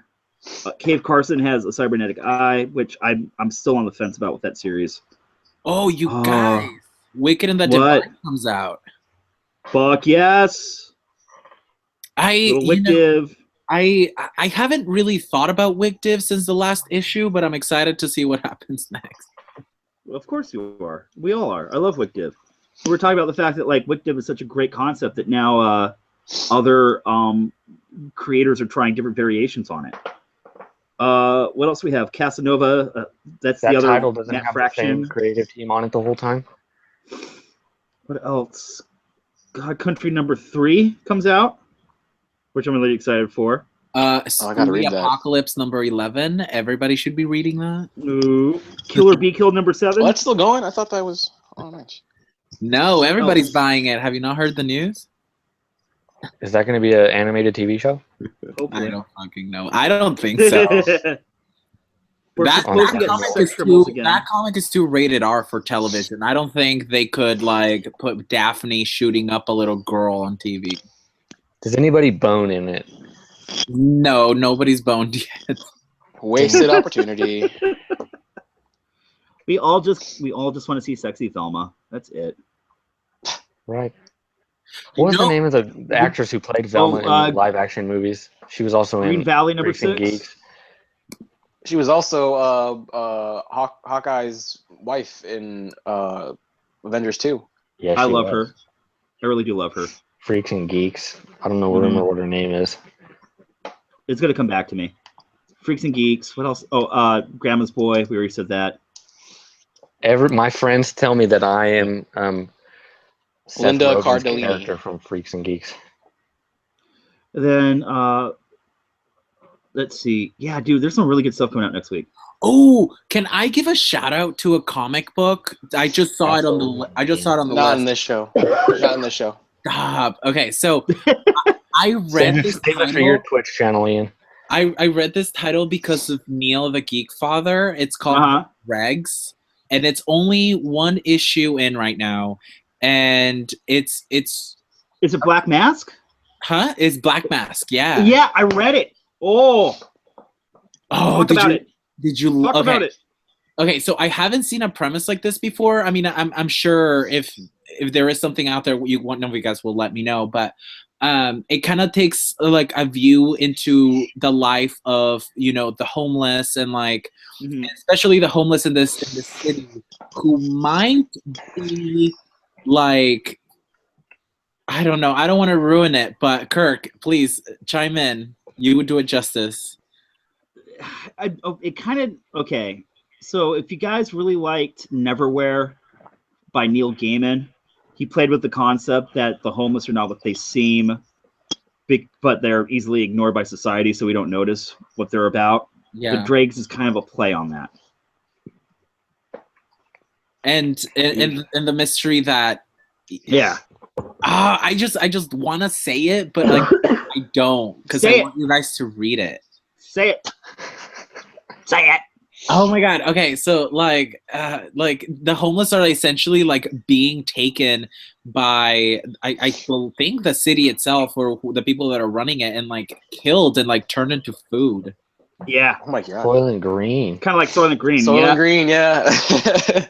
And it's crazy, and it's one of those comic books that you don't know what's real and what's not because there's this drug going around the homeless population that they're incredibly addicted to, it's driving a lot of them to insanity, and you don't know if what they're saying is accurate or not. But like the main character, who's a homeless man, is trying to solve this mystery. So you don't know what he's seeing is real, and what is and what isn't. It's just really trippy, and you should totally read it. I don't know why, but I thought of the movie Surviving the Game with Ice-T. I haven't heard that in forever. But you know what I'm talking about, right? Yeah. I'm sorry. I like movies with hip hop stars in it. Right. That's a good movie. That's a good movie, though. Yeah. That would be like an interesting comic premises. That's what a lot of those stories are. I kind of want to talk cosmic-y, but if I'm gonna do Annihilation at some point, I'll save it. Okay, no, what do you want to talk about? Marvel Cosmic, exactly. Because, like I said, the new Nova comes out on Wednesday, and I am overall so far a fan of the series. It's not answering any of the questions that I wanted it answered that the previous series is, and basically since DNA left, that have been just out there, and it's not answering any of them.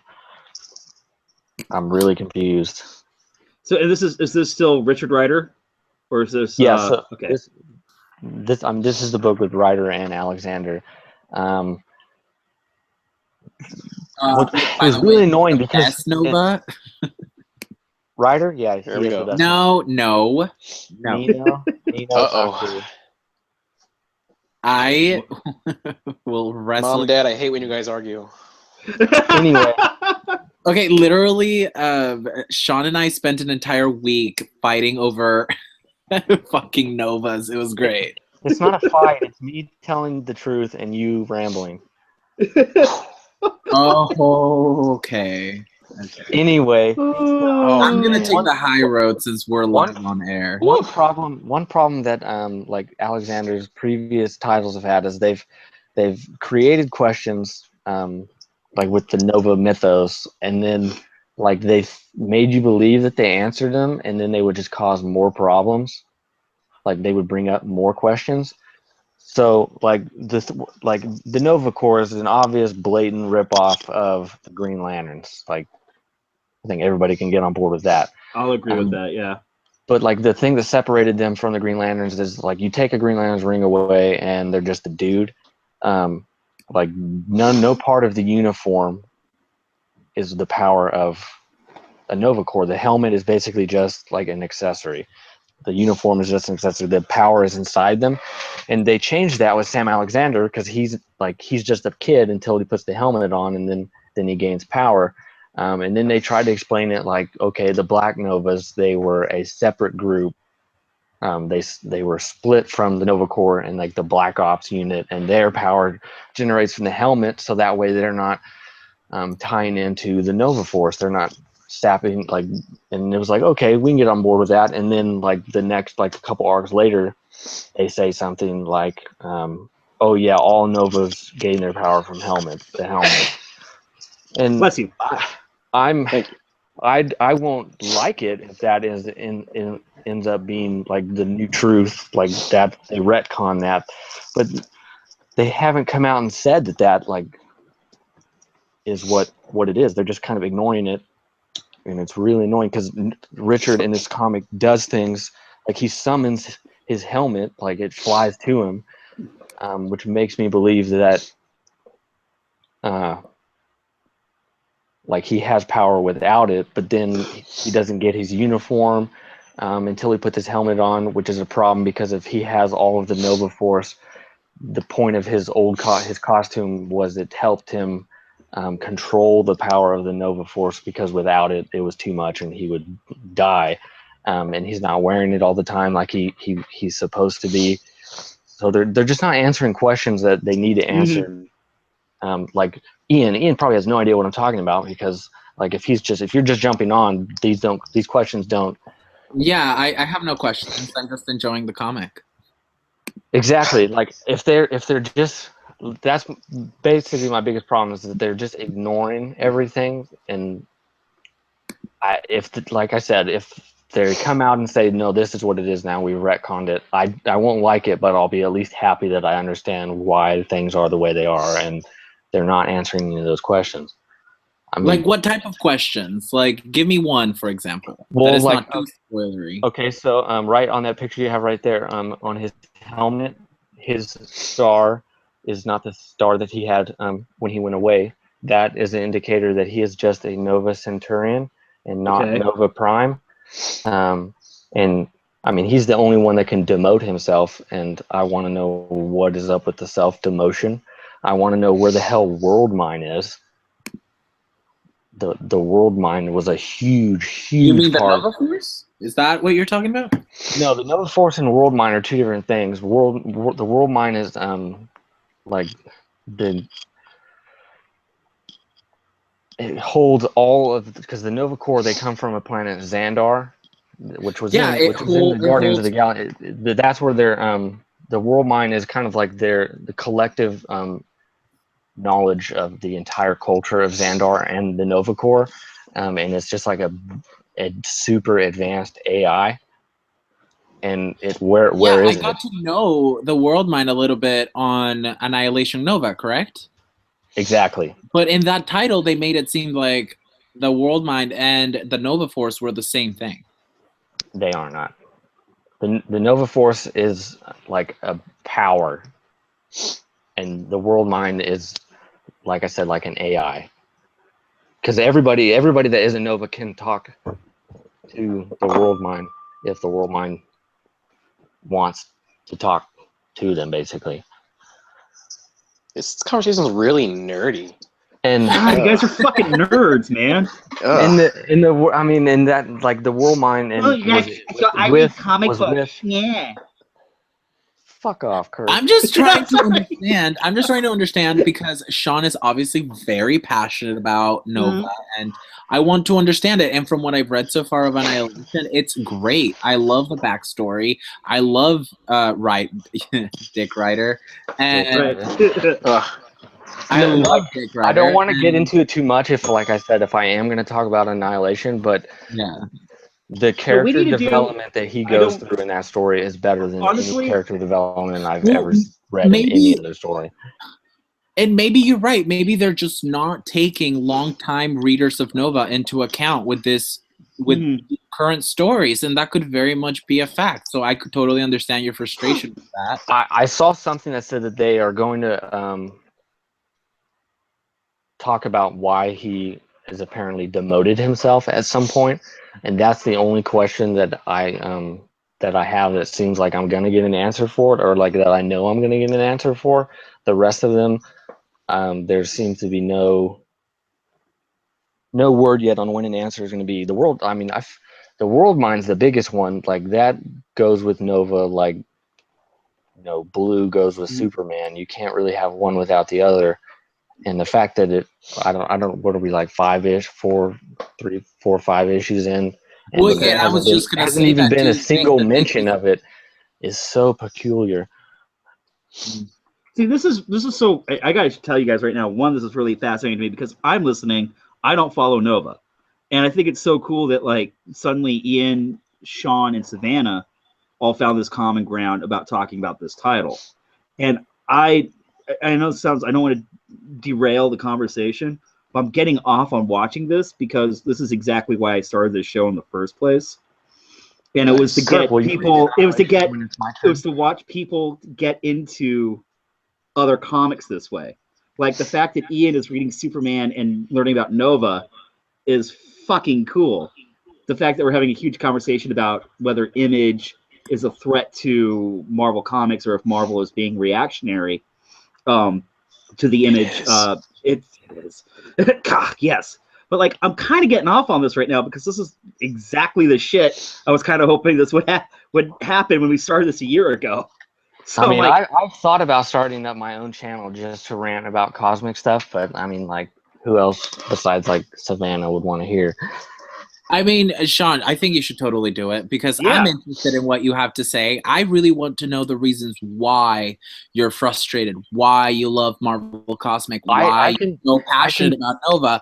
But, like, you can't just. I can point you to websites who have You can't just come to me and tell me, Dick Ryder is the best fucking Nova, and that's all there is to it. Like that's not enough for me. So I would watch your stuff because I would want to know. Yeah. It's really like you have to read it. Like I know it's a cop out, but you can't really grasp. I think that makes the best kind of content is the fact that you're passionate about it and you're going to get people's attention. And I would watch them now if you did it. I think you should. You can't you can't grasp like how good and organic the change in Richard Rider's character is from the beginning of Annihilation to the end. Like if you pay attention, when you finish, he is a 180 character, and it's the most like it doesn't seem forced. It's not like, oh, like really this is the direction he's going in now. All of the changes make 100% sense, and they are all fantastic. Because I mean, like Ox always says, like before that story, he was Buckethead. He was just kind of like Ox? Samurai Ox. Samurai Ox. Who's that? Our mod. What Ian. mod? You mean the one that left Discord? Oh yeah, that one. Ian's just being petty. He'll be back. I'm not being petty. Yes, you are. No, I'm not. You guys need to hug it out. As I was saying, he was like most of those characters, like they were just jokes, and I think that's what makes that book really interesting, and that whole run that Giff and Dan Abnett and Andy Lanning make is because pretty much everybody in that book outside of the Silver Surfer and Galactus are 100% expendable. You don't get that in like Marvel or DC books where like everybody you're reading can die and it not affect the greater universe in any way. So I do need to point out that, Sean, you don't have a say in this. I already put you down in the Discord submissions category. You're going to do an episode of Annihilation with us. Yeah, I know. I already submitted that. Yeah, it's already submitted. That's the thing that's going to happen. All right. Are you going to read it when we get there? Absolutely, dude. I always read the books that are submitted. I reread The Crow when Mike. Yeah, I will never ever. Like I read Uber. I would have made that my submission instead of Uber, but it's all out of print, and like I know me, like personally, like I don't like to read digital. If I can get a physical copy, I will try like everything in my power to get a hold of it. But I mean, if everybody's fine with reading digital, we'll find it. Yeah, I'll definitely do Annihilation. And don't forget, the whole point of the whole thing is like when we talk about books. I mean, this has been all over the place tonight. I've loved the discussions, but when we do regular episodes, the first half of the show is weeklies that came out, and this week was really light on weeklies, so that's why like we didn't talk about a whole lot of them this week. The other thing is the second half of the show is always a book that we've picked, and the whole point is that these episodes get archived so that you can go back and revisit them. So like even if like no one, like if only half the YMB fam read the book, like it's going to be on the internet. Yeah, it's going to be up there for everyone else to discover. And that's why I think I'll eventually read everything you guys talked about. Yeah, exactly. Eventually. The other problem that I want to point out with that Annihilation is it's to really get the full effect of the story, you have to read 112, like 24 books. Because there's the prologue, then there's 4 characters, 4 minis, 4 issue minis, and then the main book 6-parter. Dude, so it sounds epic. Oh yeah, like they refer to like this storyline until the Thanos imperative. They call it like the space opera. Because it's down. I'll check it out. It's amazing. If you like Annihilation, I thought of it today. It's kind of like if Marvel Cosmic met a serious version of Starship Troopers. You have me right there. Right? Yeah. Who doesn't love Starship Troopers? I love it. But Ian, you got to finish it though. So my compadre Neil is reading it because apparently he'll read anything I suggested after X-Force. Well, definitely. God, by the way, we have to try to get Neil an episode. We're gonna try to figure that out because I know there's time zone problems, and he's in another Let's have like country. an afternoon episode. Yeah, we'll do another special one. But Maybe like on a weekend yeah, instead of a Monday. do we have anything else to talk about? There's I this, did. there's this We book brushed I've over. been reading, and I think you guys should check it out. It's called The Crow. Oh, okay. Should we go watch the sequels to the film? Oh, I watch don't it. want to. I don't want I to. refuse. About those. Isn't Edward Yeah. Furlong one of them? I think he was a straight to. He was like the fourth one. I didn't watch the sequels. I've never Ox seen told them. me that there was a TV show that I never heard about. I think it only lasted a few episodes. That's insane to me that happened. Though. Oh, no, it's there currently was. Eric too. You guys. There was a Crow TV series. It aired right after the Highlander TV show. Oh, it's gonna be so bad. Oh, can we do an So episode bad- where we just So talk bad about it's so Highlander? good. Should I watch it? It's terrible. I loved it. You guys. Yeah. Can we briefly talk about the fact that they've already casted like the entire royal family on Marvel's Inhumans? They did. I Oh, think shit. I feel like they shot their financial wad on Black Bolt because the rest of the cast is a bunch of people I've never heard of. Yeah. But they're casting super sexy people. Like ridiculously sexy people. Which is really weird because only Black Bolt and Medusa are like sexy characters. The rest of them are like covered in fur or a big dog or like a fish man. Right. Lockjaw's going to be in it. I am excited for that. I love Lockjaw. Are they going to make him a giant I'm- dog or is it just going to be like a bulldog? I think it's going to be a giant With a fork on inhuman his head. dog. It's got to be a giant dog. Has to be. The logistics of this show are going to be interesting. Like, I don't know how they're going to portray Medusa's powers or Lockjaw for that matter. Dude, Well, I mean, Lockjaw's will be easy because he's just teleportation. Yeah, he just. yeah, I mean, it's going to have a budget. It has to have a budget, right? Like them trying. It's on ABC though. humans- Well, see, here's the thing. This was originally supposed to be part of the Marvel Cinematic Universe, Yeah, it's and gonna that be a got movie. knocked out. It was going to be, and then they gave that up. But I'm wondering if whatever they were allocating, and I'm not talking like millions of dollars, but I'm wondering if they kind of went, okay, if we do this for television, we still need to put a budget behind it. Because I'm a sucker for Agents of S.H.I.E.L.D., and it actually has gotten good in the last couple I've never episodes. seen that show. Doesn't But the network? it doesn't handle have the a budget. though? What? Doesn't the network handle Didn't what they- kind of budget you get though? Yeah, and Didn't they have to stop doing Ghost Rider because they couldn't afford the effects anymore? yes.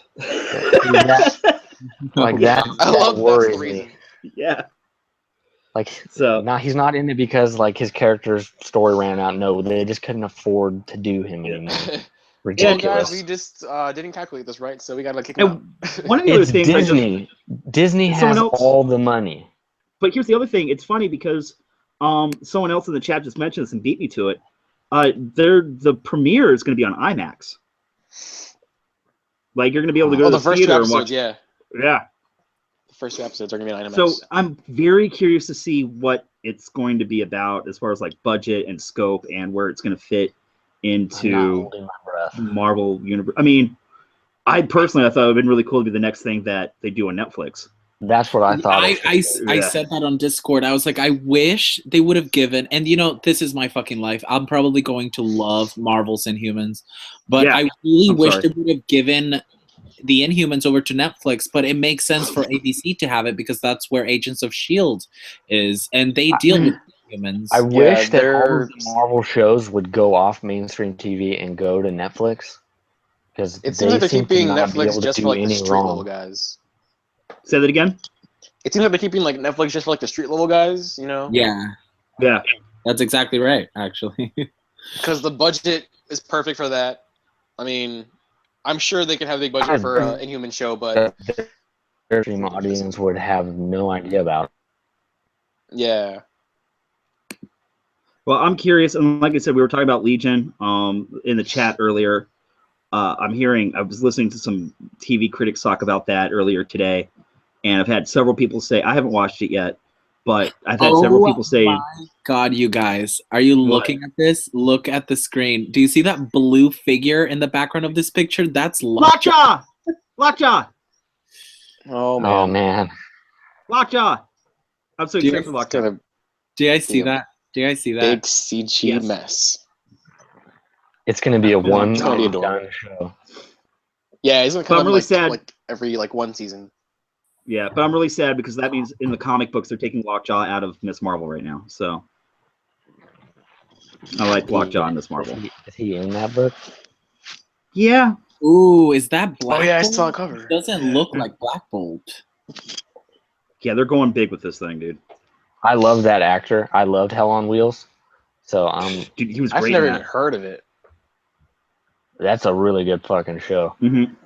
But what the hell's his name? The actor What's that who's actor's playing name? Black Bolt?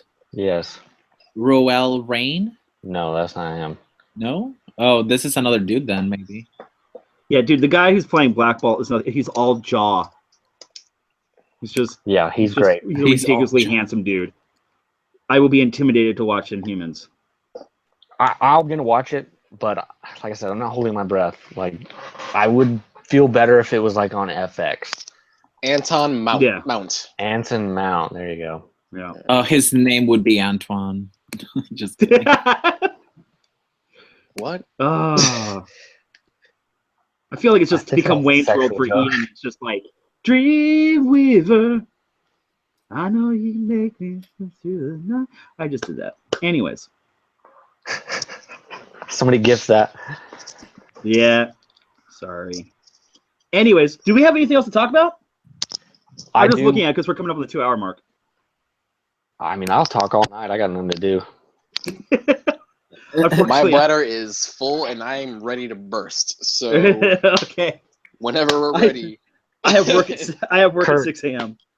Kirk, Yo. I want to talk at some point to you about Logan, since I think we're like Yes. the only two Okay. that We have seen it. purposely didn't talk about Logan tonight because people had not seen it yet, and I did like a little tiny 10-minute drunken thing on YouTube last night about it.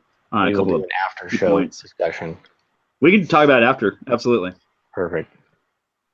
So Oh my god, I am not excited for you guys to talk about Logan. Everybody in the world is just like enjoying their time in that bukkake party that is Logan right now, and I'm just like, Join them us enjoy in our things, Logan Circle Jerk.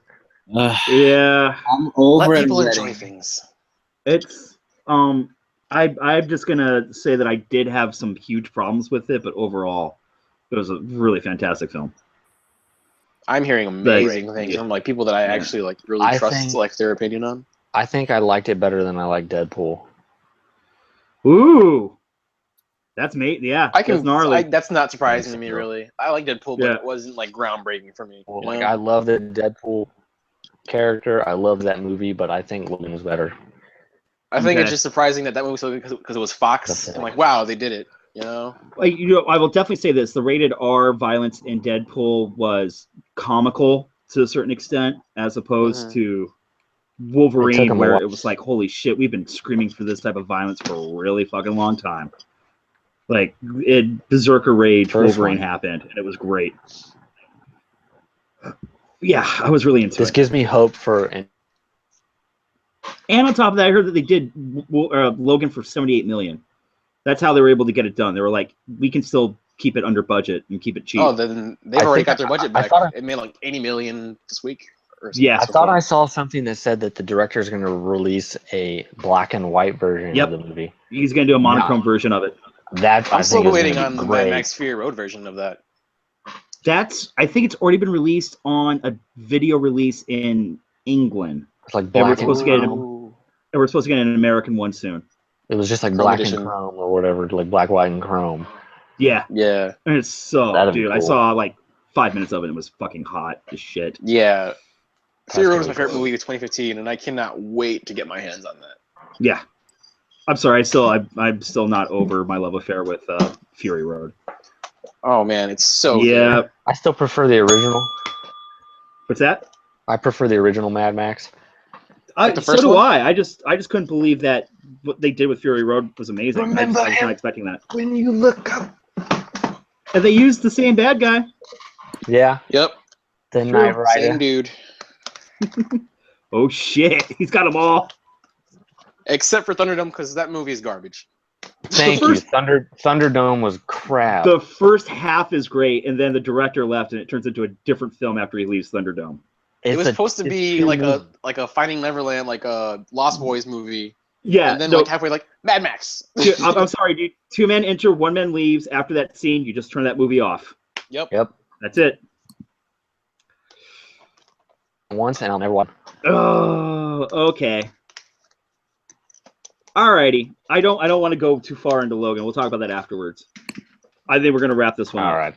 But we are gonna do. I want to say some things really quickly. One, this episode was fucking awesome tonight, guys. And I really glad that we kind of jumped around. Also, like, special thanks to Mike and Sean for saving our ass because we weren't going to do an episode tonight. And you guys seriously stepped it up. It was all Ian's Anytime, man. It was all Ian's Yeah. idea. Ian texted me while I was at work. He's like, dude, why don't we just do an episode with these two? And I was like, yes, that was kind of dumb that I didn't even think about that.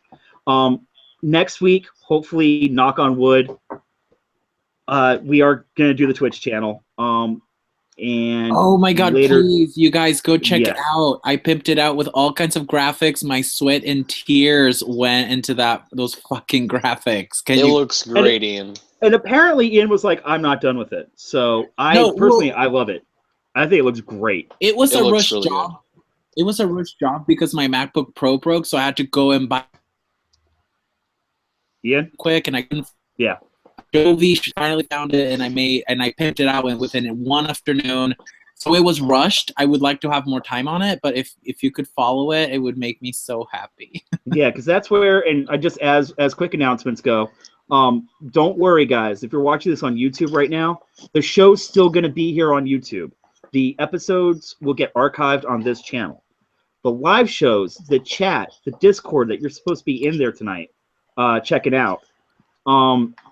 That's going to be the Twitch, and that's all going to be the live shows, and that's where we're going to slowly start building the community. Also, guys, show a lot of love to Ian and Jonathan for pimping, and there's no way I could have done any of this stuff without those two.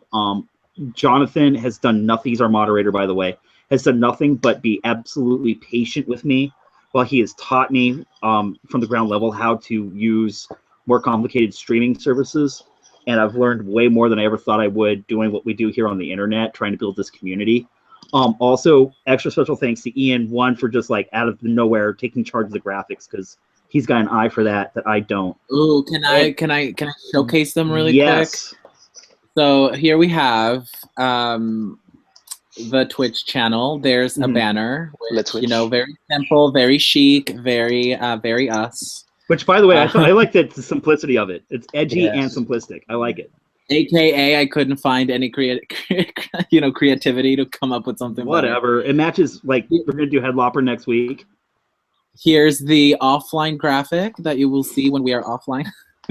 And here's all the about section, the when, the find us, the join the Discord, and the book that we'll be reading that week. If you guys so cool. are interested in that. Really good. I love how your Tumblr says not safe for work, Ian. Not safe for work. You will find bear porn if you go to my Tumblr. I'm just saying. Nice. The other thing I want to talk about is also, this goes to Ian right now. This week this whole month I've had shit like happen one after the other, and have just been preoccupied with like putting out fires. Ian has been instrumental in taking this community that we've created, and we're still finding people, and bringing them over to the Discord channel. And that chat has just blown up as far as new people finding us, the right people finding us. I'm seeing nothing but people supporting each other on it. And Ian is dragging it along whether we want it to or not. Yeah, and it's been awesome to see like new faces and like the chat tonight. We've got some new people there. And honestly, if you go over to the Discord chat channel, it's 24/7. It's going all the time. You can hop in. We've got different discussions. When I go to sleep. And no, and in the ideal world, I would like to be able to like stream with any of you guys at any moment. Like, let's say, for example, we're on Discord, and then we just seen the same movie, or if you're into gaming, we can game. Like, it's so we can all. It's gonna do that. Jump in and stream together. Like we're gonna do more comic books once in a while. Like Ian, Savanna, and I will like hop on, just talk about something really quickly, the same way we do it on YouTube. I will hook up my sad little Xbox One, and we will do video game streaming. We will watch movies together. Like, the idea that community was the big part of YMB, is just going to work better on Twitch. And I just... At some point, Kirk, you're Yeah. just going to be able to kick back and look at the empire you have created. This is the empire that we've created, my friend. I don't think you understand. And what- big kudos to Euronin too. He's been like Mhm. my little angel. He treats me like I'm his bitch sometimes, but I totally am. God. Yeah. Dude, Jonathan's the one. Ronan keeps us in check. I He's love corralling him. kittens while we're Yes, doing all this. he kept me focused, and I've achieved a lot because of him. He's really And smart. we're actually, yeah. Oh, dude, he's scary smart. I mean, he taught me how to use the I don't even know what it's called, the OBS system that we're gonna stream on, because it's so sophisticated and it's awesome because he made graphics where all three of us are gonna be able to be on the screen at the same time and have the comics being showcased. So I'm just really excited about what the next step is. And I'm even kind of thinking right now, I'll probably talk to you guys afterwards and in the chat, but I don't see why this isn't a thing that doesn't happen like once a month where we not just have guests, but like sometimes we'll do an impromptu YMB fam chat like this Always during done. the week. So please, guys, if you're watching the show, if you're discovering it now, if you're watching this on YouTube and it's archived, we'll leave the links down below. Please join the Twitch channel for the live shows. The chat is the biggest part of this show. Without that, we don't have a show. We don't have building a community. And please join the Discord chat, because we've switched it over from Twitter over to Discord, and it's working out great. To be perfectly Yeah, I fucking love honest. Discord so much. It's so Yeah. fun. And it doesn't kill our Yeah. phones with notifications. Well, don't- unless you're me and you turn on notifications for everything, so your phone's always Yeah. blowing up. So But you I'm can insane. you can choose it, but like at one point my supervisor at work was like, "What is that?" I'm like, my comic book friends." And it was just like buzz, buzz, buzz, buzz, buzz, buzz, buzz, buzz, buzz. Yep. Yeah, and don't be So- afraid to jump in with the topic. Like, seriously, everybody's so chill. I've heard from a couple of you guys like, "Oh, I'm shy." Bullshit. Don't just Yeah, say get in. Just blurt do it it. out. Ian's even trying to invite other people from other live shows, and I'm probably gonna do the same thing too. Because there's another group that I watch called the Comic Book Roundtable by this guy. He goes by Oddfellow Thoughts, and I really like his little channel. And they've got like something kind of like what we do with YMB. So I was kind of like checking out their stuff, and I've been watching his show, and those are really good peeps that also talk about the gamut of things. And so we're gonna start kind of bringing everyone together, and this is going to be the hub for our little comic book community, where it's more about supporting and bringing people in and trying to find people that are looking for something in their lives and in comic books and trying to find stories that they're going to relate to. So, like tonight, we talked about Image, we talked about DC, we talked about Marvel, we talked about cosmic Marvel.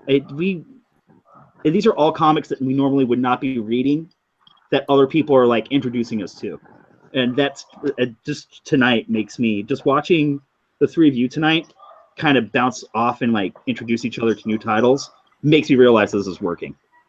So I'm really fucking stoked about this. Oh, Kirk got all gushy. Fuck yeah, dude! I didn't think this was gonna happen. When we started this when Ian and Savanna and I started this, it was just an excuse to hang out and talk comic books with each other once a week. Mhm. That's literally what it started off as. God, And I I remember. Yeah. I love how nervous you were when you first introduced Savanna and I, and then I think Mike just went to pee. He was like, "I can't help He's it." like, I'm going to the bathroom. But I was like, And, I hope they like each other. I know.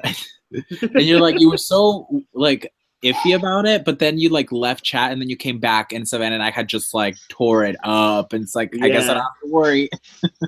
And I'm not gonna lie, part of it was because I missed the Plopcast. I just knew like, Oh, I missed the Plopcast. yeah, too. but I knew that we needed to kind of keep that going. So because 19 is busy as shit. Like first they did Greater Creators, which took up all their time. And That's great. I still haven't seen them like since they gotten done, because after they finished that, she went on vacation and they still did fucking movie reviews while she was on vacation to start like YouTube up again. Mhm. So, I mean, let's just be honest. Like, I don't think the Plopcasts were like the biggest thing on their channel, but I do know that people want to talk about comic books, and I was going to go crazy if I didn't. I loved it too. It was the best. I realized I didn't want to do YouTube. I wanted to do comic book talk. Yeah. So like, yeah, I didn't want to do YouTube. I wanted to do comic book talk. So we're gonna. I'm excited. Fucking Twitch is the next step. Which, by the way, we've had consistently 15 to 16 viewers all night. So this one goes out to the fucking people watching the live show tonight, and then this video will get like another 200 hits. And we've been finding people, and I'm really, really fucking stoked about that. Mm-hmm. We've been finding the right people. It's because of your guys' sexy faces. It's, you know. I'm sure that's it. Mm-hmm. That's it. You locked into it. That's cool. You have Lance asked me, like, he was like, I thought Kirk was Robot on the show. It's like, well, I was for a few episodes. I do not fit in that fucking suit. Like, that suit is like, and you can't breathe, and we had to build fans into it. But were you the voice at one point, or was it always Tyson? We don't. I will not tell you who the. We still got to keep some mystique going. Okay. Uh-huh. I'll say I was never the voice. Okay. I was never the voice. Looks we haven't put two and two together yet. Yeah, Robot is real, and T-Bone only edits the show. That's all. Sure. Fuck, dude. Now Neil just joined in. Missed you, dude. Neil, now we have to do another 2-hour show just for We have to do another 2 hours, guys. No, I have to pee. I thought that's what you did. You disappeared for a second. Did you just like? No, my dog is just going crazy. All right. Well, guys, let's call it a night. Oh shit, we just lost Sean. Oh, Sean, we were about to say bye. Where is Sean? Yeah, we're about to say goodbye. He's like, put smoke bomb. Okay, so guys, this is YMB. Now you've got a pretty good idea of what happens when it's not just Ian, Savanna, and I. You guys are part of the show just as much as we are. So thank you for finding us for this special episode. Next week we'll do Twitch. I am done rambling. I have rambled so fucking much tonight, guys. And we'll see you over in Discord. We'll see you over at the Twitch channel. And invite your friends. Start bringing comic book questions that you have for other people to answer, and start introducing comics to other people in our fucking community, because this is the best community. Fuck everything else. The best community. Word. Yeah, we are the best community, and fuck everything else. Did you, 2017. Mike? Did you want to pimp out your Instagram? Oh, pimp out! Yeah, guys, pimp out where we can find you. All right, so Twitter, Mike the Mutant with underscores in between the words. Instagram, Mike Mutant, again, underscore. Facebook, The Art of Michael Ortiz. I'm an up-and-coming comic book artist, so support me, please. We're fucking, dude, we've got a lot of comic book creators in our community, too, which is fucking awesome. Dude, Sean, let everyone know where they can find you. I'm Chip Marlowe at everything, but I am on social media vacation right now, so it might take me a little while to add you. Don't blame you. Ian, let everyone know where they can find your shiny face that you're hiding tonight. Oh, at Ian Alexander on everything with the exception of Facebook. And oh my God, I'm going to make my own Twitch channel. I'm going to play Monster High and Bratz the game and Barbie Goes to Hawaii. I'm totally going to do all that. Yep. You're going to find an audience, I promise you. There is an audience. Yeah. If there are such a thing as bronies, you're going to find an audience. I cannot wait to mingle with the perverted community. All about it. And then I'm at Kirk Like Stuff on Twitter. I have an Instagram that's in the link over at Twitch because I can never fucking remember it. And then also this YouTube channel, which is still going to get all the episodes from Twitch. And also, I occasionally get drunk and rant about movies that I just saw. So you can go check those videos out over there. So yeah, this is pretty much it, guys.